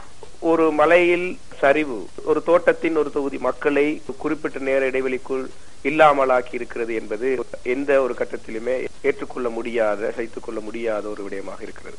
இவ்வாறு இந்த மக்கள் ஒரே சந்தர்ப்பத்தில் இருப்பதற்கான பிரதான காரணமாக இருப்பது அவர்களது வாழ்விடம் என்று சொல்லக்கூடிய அந்த லயங்கள். இந்த லய அமைப்பு முறையிலே பிறந்து வளர்ந்தவன் என்ற வகையிலே அந்த லயம் தொடர்பான பல்வேறு அனுபவங்கள் என்கின்ற போது அந்த மக்களின் வாழ்வியல் அனுபவங்கள் எனது வாழ்க்கையோடு இரண்டர கலந்ததாக இருக்கின்றது. இந்த மலையக மக்கள் என்று இன்று நாகரீகமாக அழைக்கப்படும் மக்கள் கூட்டம் இலங்கையின் தேசிய இனங்களில் ஒன்றான ஒரு இனம் இந்த நாட்டுக்கு வருகை தந்தது 1800களில். 1800களில் வருகை தந்தது என நான் இலகுவாக சொல்லிவிட்டாலும் கூட உண்மையில் இவர்கள் வருகை தரவில்லை, அழைத்து வரப்பட்டார்கள் என்பதுதான் சொல்ல வேண்டும். அந்த காலத்தில் காலனித்துவ ஆட்சியை இங்கு நடாத்திய பிரித்தானியர் தங்களது பெருந்தோட்ட பொருளாதாரத்தை மேலுயர செய்வதற்காக அதில் உழைப்பாளர்களாக ஈடுபடுத்துவதற்காக கூலிகள் என்ற பெயரிலே அழைத்து வரப்பட்ட மக்கள் கூட்டமே இது. அவர்களின் பெயரிலே கூலித்தமிழ் என்கின்ற ஒரு தமிழ் கூட வளர்ந்திருக்கிற ஒரு நிலைமை இந்த மக்கள் கூட்டத்திலிருந்துதான் எழுப்புகிறது. எனவே இவ்வாறு அழைத்து வரப்பட்ட மக்கள் இரண்டு நிலையில் இருந்தார்கள். ஆரம்ப காலத்தில் கோப்பி காலத்தில் இவர்கள் அழைத்து வரப்படுவதும், பின்னர் கோப்பி விளைவு முடிவடைந்த பின்னர், அறுவடை முடிவடைந்த பின்னர் மீண்டும் தமிழ்நாட்டுக்கு சென்று விடுகிற ஒரு சூழல் இருந்து, கோப்பி இறந்ததன் பின்னர் தேயிலையை ஒரு பயிற்சிகையாக இந்த நாட்டிலே இவர்கள் அறிமுகப்படுத்த தொடங்க, தேயிலைக்கென நிரந்தரமாக தொழிலாளர்கள் தேவைப்பட்ட பொழுது நிரந்தரமாகவே இந்த மக்கள் இங்கே அழைத்து வரப்பட்டார்கள். தள்ளும் காரணி, இழுக்கும் காரணி என இரண்டு காரணிகள் இடப்பெயர்வுக்கு செல்வாக்கு செலுத்தும் என சொல்வார்கள். மலையக மக்களை பொறுத்தவரையில் தள்ளும் காரணிகள் தமிழகத்திலும் இழுக்கும் காரணிகள் இலங்கையிலும் இருந்திருக்கின்றன. இழுக்கும் காரணிகள் என்று சொல்கின்ற போது இங்கே வசதியான ஒரு வாழ்க்கையை வாழலாம் என அந்த கங்காணிமார் காட்டிய ஆசை என்று கொள்ளலாம். அதே நேரம் தள்ளும் காரணிகள் என்று பார்க்கின்ற போது தமிழ்நாட்டில் இன்றும் நிலவுகின்ற, அன்றும் நிலவிய சாதிய வேற்றுமைகள், ஒடுக்கப்பட்ட மக்களை, தலித் மக்களை அங்கிருந்து தள்ளிவிடக்கூடிய ஒரு சூழல் இருக்கின்ற பொழுது அதிலிருந்து மீட்சி பெறுவதற்காகவும் இலங்கை நோக்கி இந்த மக்கள் வந்திருக்கின்றார்கள். அந்த வகையிலே எனது தந்தையின் தாத்தா எனப்படுபவர் அங்கிருந்து வந்த ஒருவராக என்னை அடையாளப்படுத்திக் கொள்ள முடியும். எனவே என்னை பொறுத்தவரை நான் அந்த வருகையின் 4வது அல்லது 5வது தலைமுறை சார்ந்தவனாக என்னை அடையாளப்படுத்திக் கொள்ள முடியும்.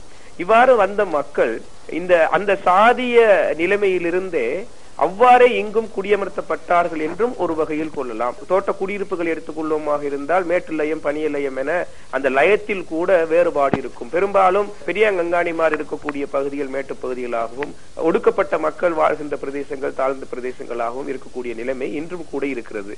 200 வருட காலமாக கூட அவர்களுக்கு வாழ்விடமாக அமைக்கப்பட்ட அந்த லயன் முறை இன்றும் கூட அவ்வாறாகவே இருக்கிறது. ஒரு சில சதவீதம், ஏறக்குறைய ஒரு 5% தனி வீட்டு திட்டத்திற்கு அல்லது இரட்டை வீடுகள் என்று சொல்லப்படுகின்ற முறைக்கு மாற்றப்பட்டிருந்தாலும் கூட இந்த லய வாழ்க்கையிலேதான் மக்கள் இன்னும் வாழ்ந்து கொண்டிருக்கிறார்கள். இந்த லயம் என்ன என்பது பற்றிய புரிதல் இந்த மலையகம் சாராத மக்களிடையே நிலவுவதை அவதானிக்கக்கூடியதாக இருக்கிறது. லயம் என்பது இதுதான். 20க்கு 10 என்கின்ற ஒரு அறையும், அது 10க்கு 4 என்கின்ற ஒரு ஸ்தோப்பு என சொல்லக்கூடிய முன்னறையும் சேர்ந்த ஒரு தொகுதி தான் ஒரு வீடு. இது போல 10 தொகுதிகளை கொண்ட ஒரு நீண்ட லயன் தான் ஒரு லயன் என சொல்லப்படுகிறது. எனவே ஒரு லயம் என்கின்ற பொழுது ஆக குறைந்தது 10, ஆக கூடியது 20 அறைகள் இருக்கும். 20 என்கின்ற பொழுது அதே லயத்தின் மறுபக்கத்திற்கும் அதே மாதிரியான தன்மை காணப்படும். இது இரட்டை லயம் என சொல்லப்படுவது உண்டு. எனவே ஒரு லயம் என்று அமைகிற பொழுது 20 குடும்பங்கள் அல்லது குறைந்தது 10 குடும்பங்கள் அந்த லயத்திலே வாழக்கூடிய ஒரு சூழ்நிலை இருக்கும். எனவே ஒரு அனர்த்தம் ஏற்படுகின்ற பொழுது ஒரேடியாக அந்த 10 குடும்பத்தை சேர்ந்தவர்கள் அந்த அனர்த்தத்தை அனுபவிக்க வேண்டிய ஒரு நிலைக்கு தள்ளப்படுகிறார்கள். இதுதான் அந்த மக்களின் வாழ்வியலாக இருக்கு. இவ்வாறு அழைக்கப்பட்டு வந்த மக்கள் எவ்வாறு ஒரு சமூகமாக இன்றைய நிலைக்கு மாறி இருக்கிறார்கள் என்கின்ற பொழுது ஒரு நீண்ட வரலாறை நாங்கள் பேச வேண்டி இருக்கும். என்றாலும் சுருக்கமாக அந்த வரலாற்றை பார்ப்போமாக இருந்தால் ஏனென்றால் பரதேசி திரைப்படத்தை பார்த்திருக்கக்கூடிய பலரும் அந்த மக்கள் குடியமர்த்தப்பட்டு எவ்வாறு ஆரம்ப காலங்களிலே நடத்தப்பட்டார்கள் என்பது பற்றிய விவரங்களை இலகுவாக புரிந்து கொள்ள முடியும். அவ்வாறு வெளியார் அந்த மக்கள் வாழ்கின்ற பிரதேசத்துக்கு செல்ல முடியாத சூழல் இருந்த ஒரு காலப்பகுதியிலே இலங்கைக்கு பத்திரிகையாளராக வந்த கோ நடேசையர் என்ற பெருமான் இந்த மக்களிடத்திலே சென்று பார்த்த பொழுது இந்த அவலத்தை எவ்வாறு முகம் கொடுப்பது என்கின்ற அடிப்படையிலே தொழிற்சங்க முறைமையை அங்கே அறிமுகப்படுத்துகின்றார். அது இலகுவாக நடந்த ஒன்றில்லை. நான் சொல்வது போல இலகுவாக போன போக்கிலே அவர் தொழிற்சங்கத்தை அமைத்து விடவில்லை. ஒரு புடவை வியாபாரியாக இந்த மக்களிடத்திலே சென்று தொழிற்சங்க கட்டமைப்பு உருவாக்கினார். அந்த தொழிற்சங்க கட்டமைப்பு தான் இன்றைய காலம் வரைக்கும் இந்த மலையக மக்களின் அரசியலை கூட தீர்மானிக்கின்ற ஒரு சமூக கட்டுமான அமைப்பாக இருக்கிறது. இது இலங்கையிலே இருக்கக்கூடிய ஏனைய இனங்களோடு ஒப்பிடுகின்ற பொழுது வேறு எந்த இனத்துக்கும் இல்லாத வகையிலே ஒரு தொழிற்சங்க கட்டமைப்பு என்கின்ற ஒரு கட்டமைப்புக்குள்ளாகவே இந்த மக்களின் அரசியலும் தீர்மானிக்கப்படுகின்ற ஒரு நிலைமையை பார்க்கக்கூடியதாக இருக்கிறது. பேராசிரியர் கா. சிவத்தம்பி அவர்கள் ஒரு இடத்திலே சொல்லுவார், தான் பார்த்ததன் அடிப்படையில் எல்லா அரசியல் கட்சிக்கும் ஒரு தொழிற்சங்கம் இருக்கும். இதுதான் உலக அரசியல் தொழிற்சங்க வரலாற்றிலே நாங்கள் பார்க்கக்கூடிய ஒரு அம்சமாக இருக்கின்ற பொழுது மலையகத்திற்கு மாத்திரம் தொழிற்சங்கத்தில் இருந்துதான் அரசியல் பிறக்கிறது. இது 200 வருடம் காலம் தொட்டு இன்றைய காலம் வரைக்கும் இத்தகைய நிலைமையிலே தான் இருக்கக்கூடியதாக இருக்கிறது. எனவே தொழிற்சங்கம் தான் இந்த மக்களின் வேர் ஸ்தாபனம் என்று சொல்லலாம். தொழிற்சங்கம் அல்லாமல் நாங்கள் அரசியல் செய்ய போகிறோம் என்று புறப்பட்ட எத்தனையோ அரசியல் கட்சிகள் கடைசியில் தோல்வியை தழுவி இருக்கின்றன. காரணம், இந்த மக்கள் அந்த தொழிற்சங்கம் என்கின்ற ஒரு அமைப்புக்கு கீழாகத்தான் இறுக்கமாக கட்டப்பட்டிருக்கிறார்கள். அது அவர்களின் தேவையும் கூட. ஏனென்றால் பெருந்தேசிய கம்பெனிகளின் கீழாக வேலை செய்யக்கூடிய தனது உழைப்பை விற்கக்கூடிய இந்த மக்கள் தங்களது உரிமைகளுக்காக இந்த தொழிற்சங்கங்கள் கூடாகவே குரல் கொடுக்க வேண்டிய ஒரு சூழல் இருப்பதன் காரணமாக தொழிற்சங்கம் என்பதன் பலம் அவர்களுக்கு தேவையானதாக இருக்கின்றது. அந்த பலமே அந்த மக்களின் பலவீனமாக மாறி போயிருக்கின்ற சூழல் தான் இன்றைய காலகட்டத்தில் நிகழ்ந்திருக்கிறது என்பதுதான் இந்த மக்களின் மிக பிரதானமான சோக வரலாறு. அரசியல் உரிமைகள் என்று பார்க்கின்ற பொழுது டொனமூர் சீர்திருத்தம், சோல்பரி யாப்பு போன்ற அம்சங்களின் போதே ஏறக்குறைய இந்த மக்களுக்கான உரிமைகளை சிறிது சிறிதாக வழங்கக்கூடிய ஒரு நிலைமையை நாங்கள் அவதானிக்கக்கூடியதாக இருக்கிறது. அந்த காலகட்டத்திலேயே இவர்களுக்கு ஓரளவு வாக்குரிமை கிடைத்து விடுகின்றது. இப்பொழுதுதான் நாங்கள் வாக்குரிமை பெற்றுக் கொடுத்தோம், சுதந்திரத்துக்கு பின்னர் தான் நாங்கள் வாக்குரிமை பெற்றுக் கொடுத்தோம் என மாறுதட்டிக் கொள்வதெல்லாம் அப்பட்டமான ஒரு பொய் பிரச்சாரம் மாத்திரமே. இங்கு அதற்கு பிறகு நடந்தது பேரினவாதம் பறித்த வாக்குரிமையை மீண்டும் பெறப்பட்டதே தவிர இலங்கை சுதந்திரம் அடைவதற்கு முன்பாகவே இந்த நாட்டில் வாக்களித்த மக்களாக மலையக மக்கள் இருந்திருக்கிறார்கள், வாக்குரிமை பெற்ற மக்களாக இருந்திருக்கிறார்கள். நான் ஏற்கனவே குறிப்பிட்ட நடேசையர் கூட, வைத்திலிங்கம் என்பவர் கூட, எக்ஸை பெரேரா என்பவர் கூட செனட் சபையில உறுப்பினராக சுதந்திரத்துக்கு முன்பாக இருந்திருக்கிறார். ஏன் சுதந்திர நாடாளுமன்றத்தில் கூட சுதந்திரம் பெறுகின்ற பொழுது 1947ஆம் ஆண்டு தொடங்கி 1952ஆம் ஆண்டு வரைக்குமான காலப்பகுதியில் இருந்த பாராளுமன்ற அமர்வில் இந்த மலையக மக்களை பிரதிநிதித்துவப்படுத்தி 7 பாராளுமன்ற உறுப்பினர்கள் இருந்திருக்கிறார்கள். அதில் சௌமியமதி தொண்டமான் இருந்தார், சி.வி. வேலுப்பிள்ளை இருந்தார், ராஜலிங்கம் இருந்தார், குமாரவேலு இருந்தார், சுப்பையா இருந்தார், கோகிலம் சுப்பையா அவர்களின் கணவர் சுப்பையா இருந்தார். இவ்வாறு 7 மோத்தா அவர்கள் இருந்தார், ஜி.ஆர். மோத்தா அவர்கள் இருந்தார்கள். இப்படி 7 பாராளுமன்ற உறுப்பினர்கள் இருந்த போதும் கூட பிறகு 1948ஆம் ஆண்டு இலங்கை சுதந்திரம் அடைந்த அதே காலப்பகுதியில் இந்த மக்களின் சுதந்திரம் குடியுரிமை பறிக்கப்படுவது என்பது இந்த நாட்டில் அந்த மக்களுக்கு இழைக்கப்பட்ட மிகப்பெரிய அநீதியாக நாங்கள் பார்க்கக்கூடியதாக இருக்கும். அவ்வாறே இந்த நாட்டில் நாடற்றவர்களாக வாழ்ந்து வந்த இவர்களுக்கு 1960களில் ஏற்பட்ட இன்னும் ஒரு பெரிய அவலம்தான் ஸ்ரீமா சாஸ்திரி ஒப்பந்தம். அந்த காலப்பகுதியிலே இந்தியாவுக்கும் சீனாவுக்கும் இடையே நடைபெற்ற யுத்தமானது எங்கோ ஏதோ எப்படியோ இந்த மலையக மக்களை ஒரு விதத்தில் தாக்கி விடுகிறது. இலங்கை என்பது ஒரு சிறிய நாடு என்றாலும் இது பிராந்திய வல்லரசுகளை பொறுத்த வரைக்கும் ஒரு சின்ன வீடும் கூட என்று நான் சொல்வேன்.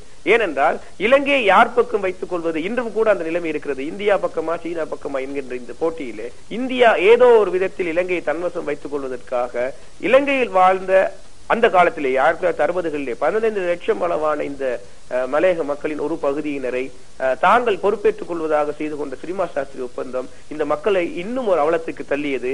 அந்த காலப்பகுதியிலே உதாரணமாக 1963ஆம் ஆண்டு கணக்கெடுப்பை பார்த்துக் கொள்வோமாக இருந்தால், சனத்தொகை கணக்கெடுப்பை பார்த்தோமானால் சிங்கள மக்களுக்கு அடுத்ததாக 2வது இடத்திலே இருந்திருக்கிறார்கள் இந்த நாட்டிலே. அதற்கு அடுத்த நிலையில்தான் இலங்கை தமிழர்களும் முஸ்லிம் மக்களும் இருந்திருக்கிறார்கள். எனவே 2வது நிலையில் இருந்த இந்த மக்கள் கூட்டத்தினரை 2ஆக பங்கு போட்டு தாங்கள் ஒரு பகுதியினை தமிழகத்துக்கு அழைத்துக் கொள்ள மறுபகுதியினை இலங்கையிலே விட்டு செல்ல இவர்கள் நேரடியாக 1964 ஆண்டு அந்த ஒப்பந்தத்துக்கு பிறகு 70ஆம் ஆண்டளவிலே 4ஆம் நிலை சனத்தொகையினராக இந்த நாட்டிலே மாறி போகிறார்கள். இந்த நிலையும் கூட இந்தியா அழைத்து கொண்டது என்பதை பார்க்க இலங்கை அவர்களை நாடு கடத்தியது என்பதே மிக பொருத்தமான விடயமாக இருக்கும். ஏனென்றால் வேரோடு வேறாக உறவுகள் பிரிக்கப்பட்டு இங்கிருந்து அந்த நாட்டுக்கு தாயகம் செல்கிறோம் அல்லது தாயகத்துக்கு அழைக்கப்படுகிறோம் என்கிற போர்வையில் இந்த மக்கள் இரண்டாக கூறு போடப்படுகிறார்கள். எனவே சுதந்திரத்துக்கு பின் முதலாவது கட்டத்தில் குடியுரிமை பறிக்கப்பட்டவர்களாக, இரண்டாவது கட்டத்தில் நாடு கடத்தப்பட்டவர்களாக அவலங்கள் துரத்த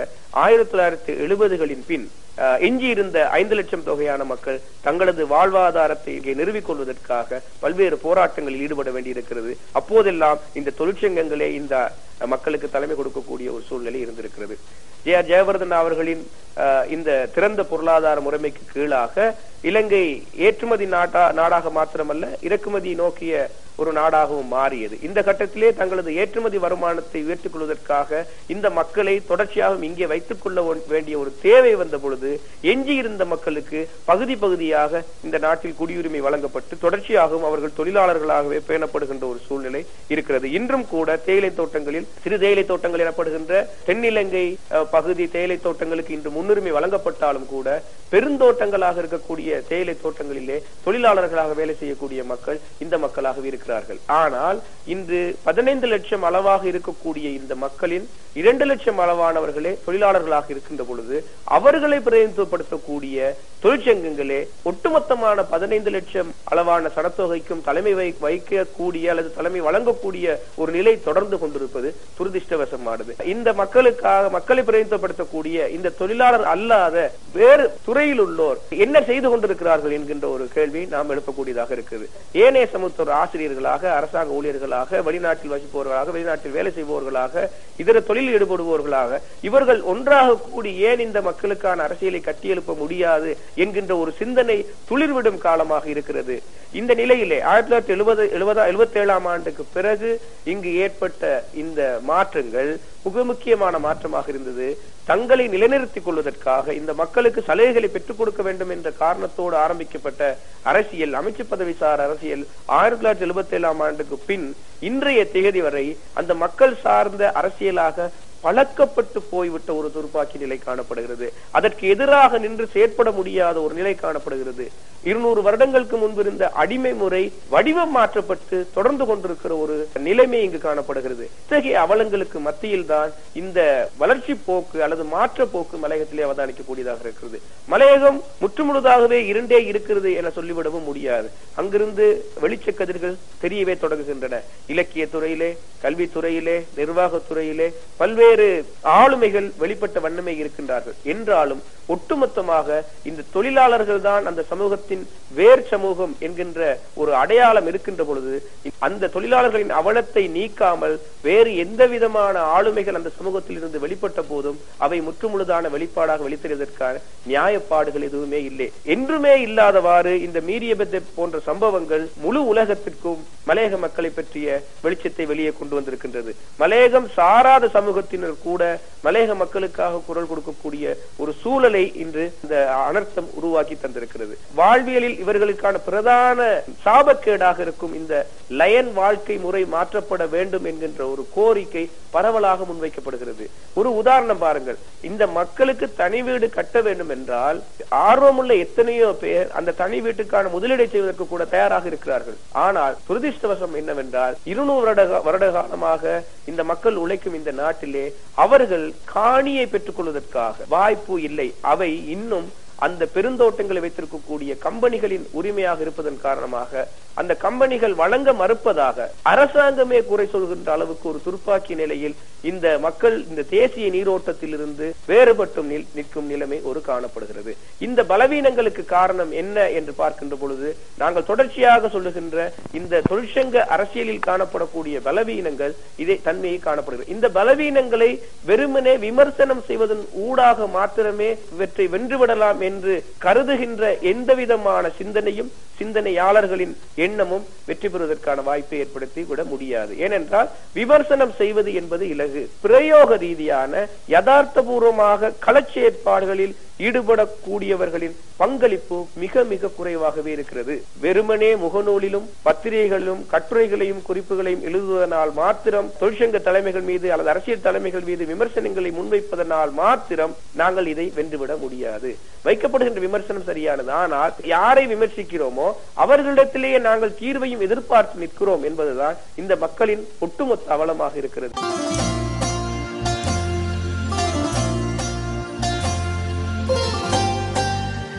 சிங்கள மொழி கவிஞர் அனுர கே எதிரிசூரியவின் துரதிர்ஷ்டவாதியின் குறிப்பு என்ற கவிதை. இந்த கவிதையை மொழிபெயர்த்திருப்பவர் இப்னு அசூமத் அவர்கள்.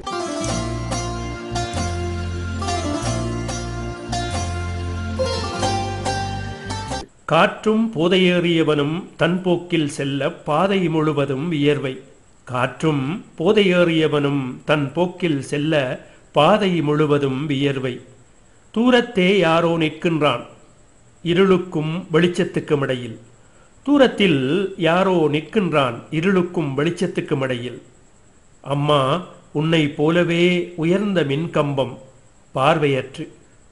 அம்மா உன்னை போலவே உயர்ந்த மின்கம்பம் பார்வையற்று. சாப்பாட்டுக்கடையின் வயது முதிர்ந்த பெண் அம்மா உன்னை போன்றே. சாப்பாட்டுக்கடையின் வயது முதிர்ந்த பெண் அம்மா உன்னை போன்றே. எனினும் உனது சாப்பாட்டினை போல ருசி இல்லை.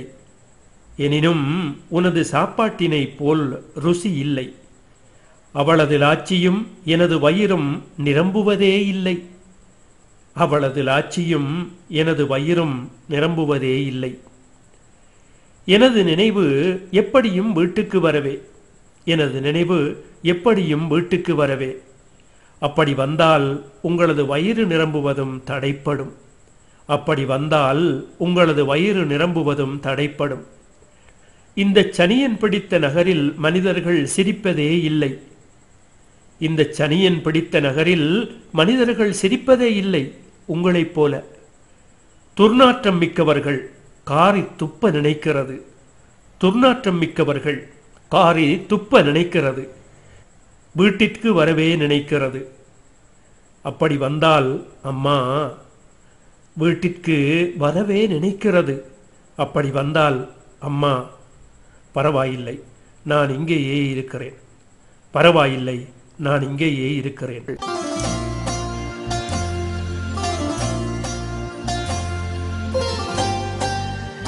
இறுதியாக வருவது மஹதி ஹசன் இப்ராஹிம் எழுதிய பேச்சு பேச்சு பேச்சு என்ற சித்திரம். அவரோடு இணைந்து நடித்திருப்பவர் சில்மியா ஹாதி.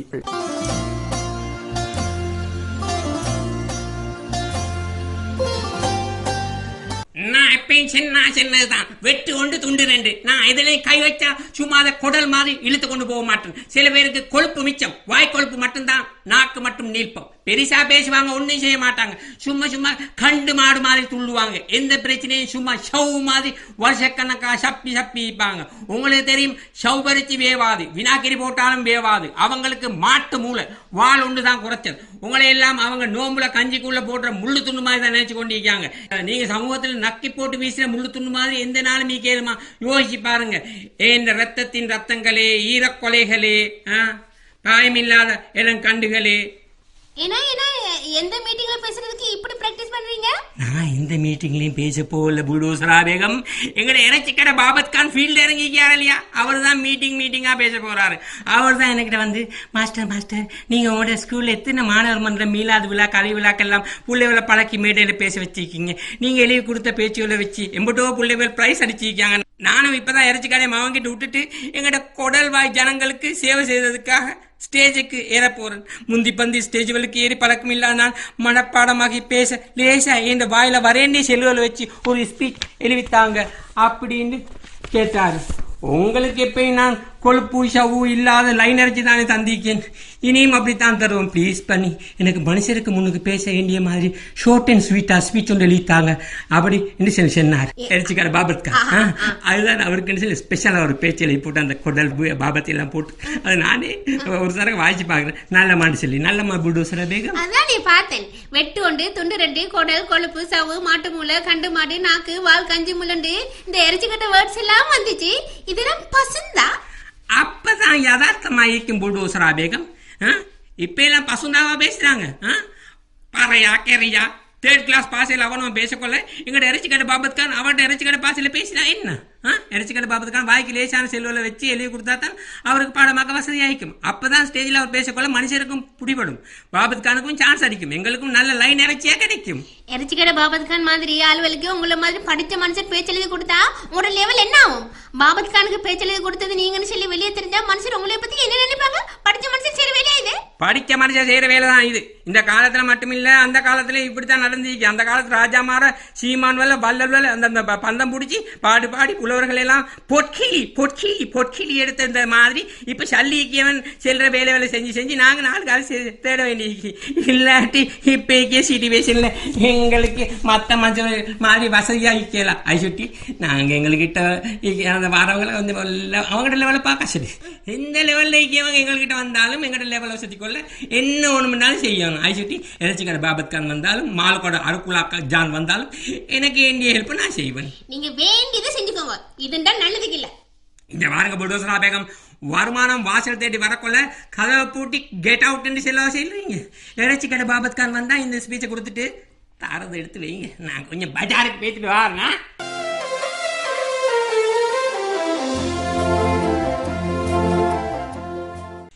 இப்ப சரி வந்தீங்களே, உனக்கு கோளுக்கு மேல கோல் கோளுக்கு மேல கோல் அத காலுக்கு மேல் கால போட்டு கொண்டு செல்றீங்களே புல்டோசரா பேகம். தாரு எவர் என்று விளப்பமா செல்ல வானமா? மார்க்கெட்ல இந்த மரகரி பிசினஸ் பண்றது பீன்சுல் ராபு முதலாளி தான். நீங்க எங்க எப்ப வருவீங்கன்னு பெரிய கரைச்சல் கொடுத்தாரு. பீன்சுல் ராபு முதலாளி பஜார்ல நான் பூக்களை புடிச்சுக்கிட்டாரு.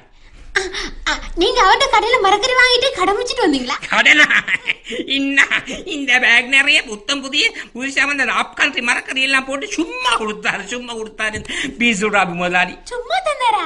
என்னத்துக்கு?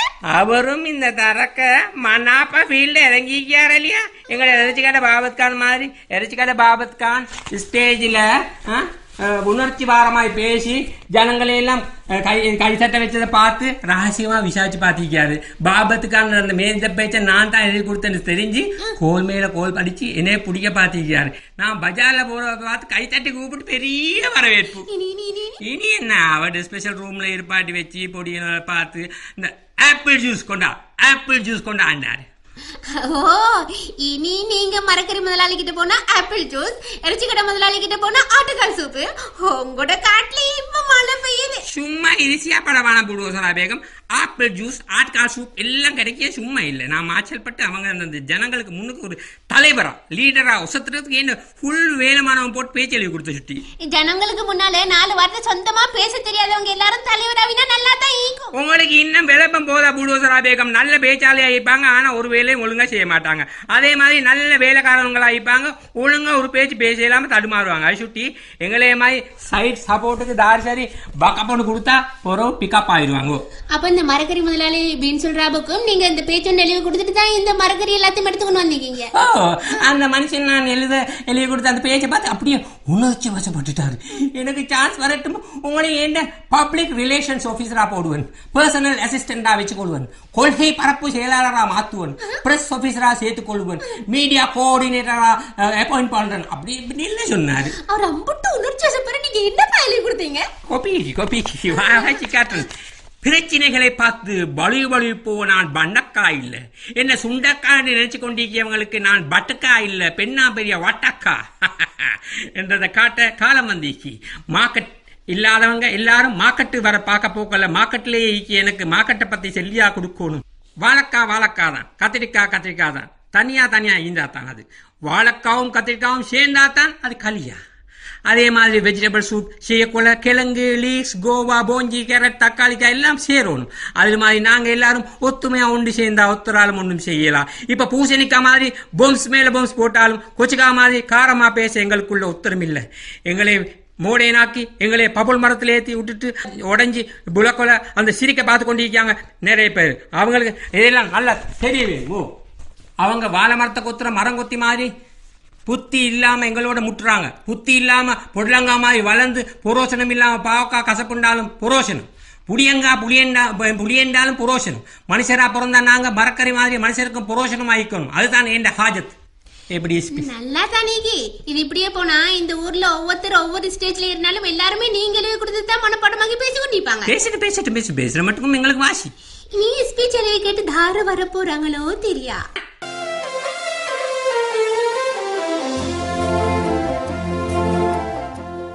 இன்னைக்கு தாதாக்கு என்ன ஸ்பீச் ரெடி பண்ணணும் புல்டோசரா பேகம்? சோத்து பார்சல் பங்குற ஃபங்க்ஷன்ல பிரியாணி ஹோட்டல் முதலாளி மமக்குர்மானுக்கு ஒரு ஸ்பீச். சரி. மயத்து பெட்டினத்து பரவாகிற சிறுபதானத்துல இந்த சக்கராத் ஜமான் முதலாளிக்கு ஒரு ஸ்பீச். சரி. இந்த கொச்சிகாமால் திறக்கிற ஃபங்க்ஷன்ல அச்சாருல் பஸ்தான் முதலாளிக்கு ஒரு ஸ்பீச். சரி எல்லாம் எழுதி அண்ணன் எம்லப்ல போட்டு மேசையில வச்சிருக்கேன். மாமா குருமா முதலாளி, சக்கராத்து ஜமான் முதலாளி, அச்சாருல் பஸ்தான் முதலாளி எல்லாரும் ஒவ்வொரு எம்லப் அனுப்புவாங்க. சரி, அவங்களோட எம்லப்புகள் எடுத்து போட்டு எங்களோட எம்லப்பை கொடுங்க. சரியா? எங்க ஃபங்க்ஷன் என்றாலும் ஸ்பீச் ஒண்ணுமெண்டா 48 ஹவர்ஸுக்கு முந்தி சொல்லி அனுப்ப சொல்லுங்க. அட்வான்ஸ் இல்லாம ஒன்றும் செய்யலாம். கடைசி நேரத்தில் வந்து கொண்டு இப்போ ஒண்ணும் இன்றைக்கு ஒண்ணுன்னு சொல்லிக்கொண்டு நிக்கமானம்னு சொல்லி வைங்க. பாத்தீங்களா புல்டோசரா பேகம், குதிரத்தை இறைச்சிக்கடை பாபத் கான், மரக்கறி பீன் சுறாபு முதலாளி என்று ஒருத்தர் 2 பேருக்கு பேச்சழிவு கொடுக்க பேத்து ஊரெல்லாம் கதை பரவி இப்ப இந்த சீசன்ல பீல்டிக்கு அவங்க எல்லாருமே பேச்சழிவு கொடுக்க வேண்டிய ஆகி போச்சு. ஒருத்தருக்கு சரி இயலான்னு சொல்லலாம் போச்சு. அவருக்கு எழுவி நீங்க, இவருக்கு எழுவி நீங்க, அவருடைய பக்கம் இவருடைய பக்கம் எல்லாம் எழுவி நீங்க, எங்கட பக்கத்துக்கும் எழுதி தராட்டி எழுதி கொடுக்க கையே இருக்காது. அப்படி கவனம் சொல்லி என்னையும் பயமுறுத்துறாங்க. என்ன கேள்மா அதை சுற்றி எந்த மேலுக்கு வராங்க மனசாட்சி இல்லாம. இப்ப கொள்ளக்காரன் கச்சால்காரன் அடுப்பு கட்டவன் சண்டி நேமாத்துக்காரன் எல்லாரையும் பெரிய ஆளாக்கி பேச்செழுதி கொடுக்க வேண்டிய ஆகி போச்சு. யாரு கேட்டாலும் ஸ்பீச் எழுதி தர வேண்டிய நிலைமை வந்துட்டு. எல்லாருக்கும் மெழுகுற நீங்க எனக்கா வேண்டி ஒரு ஸ்பீச் எழுதி தரணும். என்னாய் கண்டவன் நின்றவன் எல்லாம் இப்ப ஸ்டேஜ்ல ஏறி பேசுறத பார்த்து போட்டு உங்களுக்கு ஸ்டேஜ் ஏற ஆசை வந்துட்டுதா? கொஞ்சம் முட்டா நீங்களும் தலைக்கு மேல ஏற ஜாதி போலேக்கு. கொஞ்ச நாள்ல நான் இல்ல நீங்க தான் எல்லாருக்கும் ஸ்பீச் எழுதி கொடுத்தது. உங்களால் தான் நான் மனுஷனாவின்னு சொல்லி கதையை கொண்டு போய் திருவீங்க போலேக்கு. நான் நீக்க போக்கலையே என்னை கேட்காம என்னைய மிஞ்சி கொண்டு ஸ்டேஜ் ஏற பாக்குற நீங்க, நான் இல்லாத காலத்துல என்ன பேரை வித்து என்னென்ன செய்ய போறீங்களோ எனக்கு என்ன தெரியா. அதை கட்டு பேச்சு பேசுவானா? நான் எந்த ஸ்டேஜ்லயும் ஏற போவல. நான் ஸ்பீச் ஒண்ணு சொல்லி கேட்டது பயப்படி பல்கீஸுக்கு. பயப்படி பல்கீஸ்கா? பயப்படியில பேசமா? இல்ல, பயப்படி பல்கீஸ் பொண்டுவல் முன்னேற்ற கழகம் என்று ஒன்று தொடங்கி அவ குடும்பப்படுத்தின மாமிக்கு எகென்ஸ்டா அல்லசில திருப்பி போட போறான். இந்த பேரு போட்டு ரூட்ல எல்லாரும் மீக்க போக்கல அவட மாமியோட காதுல புள்ளத்தக்கனே ஒரு ஸ்பீச் ஒன்று ஓணுமன்னு சொல்லி உங்களோட மாப்பிள்ளை கிட்ட சொல்லி எழுதிக்கணும் தாங்கன்னு சொல்லி என்கிட்ட சொல்லி ஒரே கரைச்சல். அதுதான் உங்களை கேக்குறேன். பயப்படி பல்கீஸுக்கு மாமிக்கு நல்லா பற்ற மாதிரி எழுதிட்டாங்க. சரியா போச்சு. பயப்படி பல்கீஸுக்கு ஸ்ரீஜெலி கொடுக்க வேண்டிய போச்சு. சரி பொண்டுகள் முன்னேற்ற கலாம் என்னைய தேடி வரும் எனக்கு ஒரு மெசேஜ் காத்து பாக்கல வந்து சுட்டி இந்த சப்ஜெக்ட வச்சு நான் நீங்க செல்ல முந்தைய ஒரு ஸ்பீச் ரெடி பண்ணி வச்சிங்க. இந்தாங்க பயப்படி பல்கீஸ் நினைச்சுக்கொண்டு பேசி பாருங்க. இந்தாங்க தாய் புள்ளவளே, கூட்டாளி மாறுவளே, இந்த சபையிலேக்கு சகோதரிவளே, சத்தம் போன்ற குழந்தை குட்டிவளே, பொண்டுகள் முன்னுக்கு வரையலாம முட்டுக்கட்டே இருக்குது. ஆம்பளைவள் இல்ல, பொம்பளைவள் தான். பொம்பளைவளையே தான் பொம்பளைவளுக்கு சத்துராதிவள். மாமிமார் மருமகள்மாருக்கு செய்யற கொடுமைகள் ஒன்றாருண்டா. மருமகன் மாறிக்கிட்டு மருமகள் மாற பத்தி மூட்டி வச்சு குடும்பத்துல கச்சால் உண்டாக்குறதே மாமிமார் தான். ஒரு காலத்துல மாமிமார்கிட்ட அதாவப்பட்ட பொண்டுவள் தான் மௌனம் முடிச்சு கொடுத்து மாமியார் ஆன உடனே முந்தின காலத்துல தண்ட மாமி கிட்ட பட்ட அதாவை எல்லாம் மருமகளுக்கு கொடுக்குறாங்க. அதை சுட்டி மாமிமார் தான் எங்களை தலைவி கூட்டுறாங்க. இல்ல மாப்பிள்ள வருஷம் ஷேப்பாக்கேலும் மாமிமார் தான் ஒன்றுக்கு ஒத்து வராங்க. இல்ல இன்றைக்கு பொண்டுவளுக்குள்ள முக்கியமான பிரச்சனை மாமிமார் தான். மாமிமாட்ட அதிகாரங்கள் மருமகள்மாருக்கு பங்கிட்டு கொடுக்கணும். பொண்டாட்டி செல்றதான் மாப்பிள்ளை கேட்கணும். மாமிமார் நிறைவேற்ற அதிகாரம் இல்லாத கிளட்டு பொம்பளையா வீட்டுக்குள்ள ஒரு மூலையில ஈக்கணும். மருமகள் மாற மட்டக்கு வரப்படாது. இந்த உரிமைகளை நாங்க வெல்லும் வரைக்கும் எங்கட பொண்டோல் முன்னேற்ற கழகம் அடங்காது. மருமகள்மார் வாழ்க, மாமிமார் ஒழிக. எப்படி ஸ்பீச் பயப்படி பல்கீஸ் பேசுவாவா? ஓ, அவ வீட்டுக்கு ஆள் அனுப்புவா, கொடுத்து அனுப்புவோம். எம்லப்ல போட்டு வைங்க. அவட எம்லப் வந்தாலும் இந்த எம்லப்ப கொடுங்க. எல்லா எம்லப்லயும் இந்த எல்லா எம்லப்பையும் எடுத்து இந்த லாச்சில வச்சுக்கீங்கன்னா என்ன பாருங்க. நீங்க என்ன ஒரு எம்லப் எடுத்துக்கிட்டு அவசரமா கிளம்புறீங்க? நீங்களே எம்லப்ப பைத்து கொடுக்குற அளவுக்கு தாரு சரியா அவ்வளவு பெரிய விஐபிக்கா? ஆர்தர் சி கிளார்க் மாதிரி எல்பர்டி டைபிஸ்ட்னு சொல்லி ஒரு வெளிநாட்டு வெள்ளக்காரன் ஒத்தராமுற போறேன். என்ன இப்ப நீங்க வெள்ளக்காரங்களுக்கு ஸ்பீச் எழுதிட்டீங்களா? இங்கிலீஷ் ஸ்பீச் எழுத தொடங்கிட்டீங்களா? இங்கிலீஷ்ல தான் எழுவன், மெய்தான தமிழ் பேச்சு. அது எப்படி? மிச்சம் சிம்பிள். இங்கிலீஷ்ல இந்த தமிழ் பேச்சை எழுதி கொடுத்துருவேன். தாய்மார்களே, பெரியோர்களே, சகோதர சகோதரிகளே, நான் ஒரு பெரிய பேச்சாளி அல்ல, உங்கள் கூட்டாளி. ஒன்றுபட்டால் உண்டு வாழ்வு, சண்டை வேண்டாம், சமாதானமே வேண்டும், நன்றி. இது அப்படியே இங்கிலீஷ் எழுத்துல எழுதி கொடுத்துட்டு அவர் தாரா அந்த கவர் எடுத்துக்கொண்டு அவ்வளோ சிம்பிள் வேணும். அந்த வெள்ளைக்காரன் பெரிய மீட்டிங்ல தமிழ்ல பேச போக்கல எங்கடவங்களுக்கு அவட மேல முகப்பத்து வரும். அந்த முகப்பத்தை வச்சு அந்த வெள்ளக்காரன் வேண்டிய வேலை செஞ்சு கொள்றான். அதை பத்தி எங்களுக்கு காரியம் இல்ல, எங்கட கணக்கு வந்தா அது போதும். எல்பர்ட் டி டைபிஸ்டுக்கு நீங்க பேச்சலி கொடுத்தா கொஞ்சம் காலத்துல ஐக்கிய நாடுகள் சபையில பேசுறதுக்கு பேச்சலி கொடுத்தாலும் கொடு. தாருக்கு பெருமை உங்களுக்கு தான். பைப்படி பல்கேஸ் கிட்ட செல்லுவீங்க. பொண்ணு வேண்ட சப்போர்ட் இல்லாம ஒரு நாள் முன்னேறலாம்.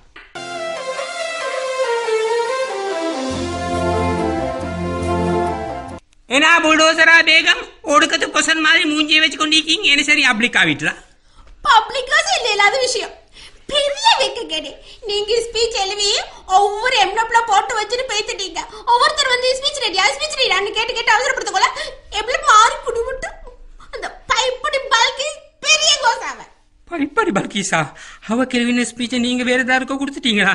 தாட ஸ்பீச் அவங்க பேசிக்கி சோத்து பாசல் பங்குற ஃபங்க்ஷன்ல புரியானியா ஹோட்டல் முதலாளி மாமா குர்மான் அவருக்காக எழுதி வச்சிருந்த ஸ்பீச். அதே அந்த பைப்படி பேசுறீ பேர் போட்டு வந்து வீட்டுல பேசிக்கியா? ஏழை மிஸ்கிங்களுக்கு இப்படி சோத்து பாசல் பங்குறது பெரிய தவாபான விஷயம். இந்த மாதிரி சோத்து பாசல் வச்சுத்தான் பெரிய போராட்டங்கள் பிளப்பாடிகள் நடக்குது. சோத்து பாசல் நம்பி எதிர்காலத்தை விட்டு கொடுக்குறவங்க ஈக்கியாங்க. சாப்பாடை நம்பித்தான் எங்கள் சமுதாயம் ஈக்கி திண்டு வீட்டுக்கு துரோகம் செய்யலாம் என்றெல்லாம் அந்த மம்ம குருமாக்கு எழுதின பைப்படி பேர் போட்டு பேசிக்கியாவா? இங்கட மாமியை பத்தி எழுதினா என்ன உங்கட ஒரு சோத்து பாசலை பத்தி எழுதிக்காரன்னு சொல்லி கத்தி போட்டு போனா அந்த மனுஷி. அப்ப அந்த பைப்பிட்டு பஸ்க்கு கேள்வி அந்த பேச்சு கைக்கு வைத்தி அது கொச்சிக்கா மால் தொடங்குற ஃபங்க்ஷன்ல பேச போன அச்சாரல் பஸ்தான் முதலாளி அதை பேசி பேத்து கொச்சிக்கா அறைக்கு வந்த பொண்டோர் எல்லாம் அவருக்கு கொச்சிக்கா தூளாலேயே அடிச்சு பெரிய கச்சாலாம். பொண்டோலை பத்தி கேவலமா பேசிட்டாரு. மாமி என்றாலும் மருமகள் என்றாலும் பம்புன்னு வளர்த்தா. நல்லாய்க்கு குடும்பத்துக்குள்ள குழப்பத்தை உண்டாக்க போய் பொண்டோல் முன்னேற்ற கழகம் மட்டும் ஓரையே பிரிக்க பாக்குறாரு அச்சாரல் பஸ்தான் முதலாளி சொல்லி பச்சாரு கொதிச்சு பேத்திக்கா. அந்த மனுஷனுக்கு கொஞ்சம் சரி காமன் சென்ஸ் இல்லையா? எளிய கொடுத்த பேச்ச வாய் சரி பார்க்காம ஜனங்களுக்கு முன்னுக்கு பேச்சு மைக்கு பின்னால் நின்று கொண்டு சின்ன செல்ற கிளி புள்ள மாதிரி இது அப்படியே பாய்ச்சிட்டு வருமா? இந்த சப்ஜெக்ட் ரூட் மாதிரி போகல அதை கொஞ்சம் சமாளிச்சு அதை மாதிரி சொந்தமா என்ன சரி பேசி சமாளிக்க தெரியாதவங்களா இப்படி இந்த ஃபீல்ட்ல நீங்க கொண்டு இப்ப பேச போறாங்க. என்ன சமுதாயம்டா இது? இப்ப ஸ்டேஜ்ல பேசுறேன் மிச்சம் பேர் என்ன பேசுறாங்க, எந்த நாக்கால பேசுறாங்க, எந்த முகத்தோட பேசுறாங்கன்னு தெரியாம தானே பேசி கொண்டிருக்காங்க. எல்லாருமே அந்த அச்சாரல் பஸ்தான் முதலாளி மாதிரி பேச்சு மாத்தி மாத்தி தான் பேசுறாங்க. எனக்கு இந்த பொம்பளை சப்போர்ட் இல்லாம போகணும்னு சொல்லி வேணுமெண்டே பேச்ச மாத்தி கொடுத்திருக்காரு மாஸ்டர். அவரை தண்ணி இல்லாத காட்டுக்கு மாத்தணும்னு சொல்லி சொல்லிக்காரா. அந்த அச்சாரல் பஸ்தான் முதலாளி அப்படி உங்களுக்கு சொல்லிக்காராமே. அவர் மாத்த முதல்ல நாங்களே எங்க சரி வெளிநாட்டுக்கு போய்த்துருவோம். நீங்க வெள்ளக்காரனுக்கே பேச்சளவு கொடுத்தவர் இல்லையா? அந்த அல்பர்ட் டைபிஸ்ட் கிட்ட சொல்லி எங்களை அவங்க நாட்டுக்கு எங்களை எடுக்க சொல்லுங்களே. இந்த பைப்பட்டு பல்கிஸ பாய்ச்சுக்கொண்டு எனக்கு மீக்கலாம், அச்சாரல் பஸ்தான பாய்ச்சுக்கொண்டு உங்களுக்கு மீக்கலாம். ரெண்டு பேருமே அல்பர்ட் டைபிஸ்ட் நாட்டுக்கே போய்த்துருவோம். அதுக்கு சான்ஸே இல்ல புல்டோசரா பேகம். அவனுக்கு என்ன மேலேக்கு கோவத்துல என்ன தலையில பொம்ச போட்டாலும் போடுவான். உங்களோட நல்ல முகபத்தா இருந்து தமிழ்ல பேச்சே எழுதி எடுத்து அந்த மில்ல காட்டுக்கு எப்படி உங்களோட மேல அப்படி கோவம் வந்துச்சு? செல்லி வேலை இல்ல புல்டோசரா பேகம். தாய்மார்களே, பெரியோர்களே, சகோதர சகோதரிகளே என்று தொடங்கி நான் எழுதி கொடுத்த பேச்ச அந்த அல்பர்ட் டைபிஸ் மீட்டிங்ல பேசி எப்படி பேசினான் தெரியுமா? எப்படி பேசினா? தாய் மக்களே, பெரியோர்களே, சகோதர சகோதரிகளே, நான் ஒரு பெரிய பிரச்சாலி உங்கள் கூட்டலி ஒன்றுபட்ட குண்டு வாழு சண்டே வாண்டோம் சமோதனமே வாண்டோம் நன்றி என்ற உடனே எல்லாரும் பக்க பக்க பக்கன்னு வெள்ளக்காரனை பார்த்து சிரிக்க அவன் சோத்து போட்டு என்னை கெட் அவுட் என்று ஏசி தெரட்டின சுட்டி ஓடி வந்தா இங்கே எங்காச்சா. இப்ப என்ன செய்யற? கட்டுண்டோம், பொறுத்திருப்போம், ஆண்டவன் பார்த்து கொள்வான்.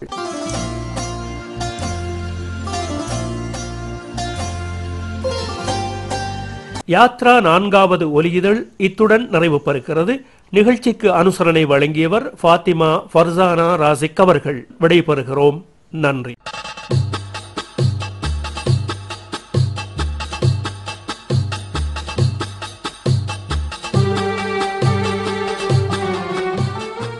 யாத்ரா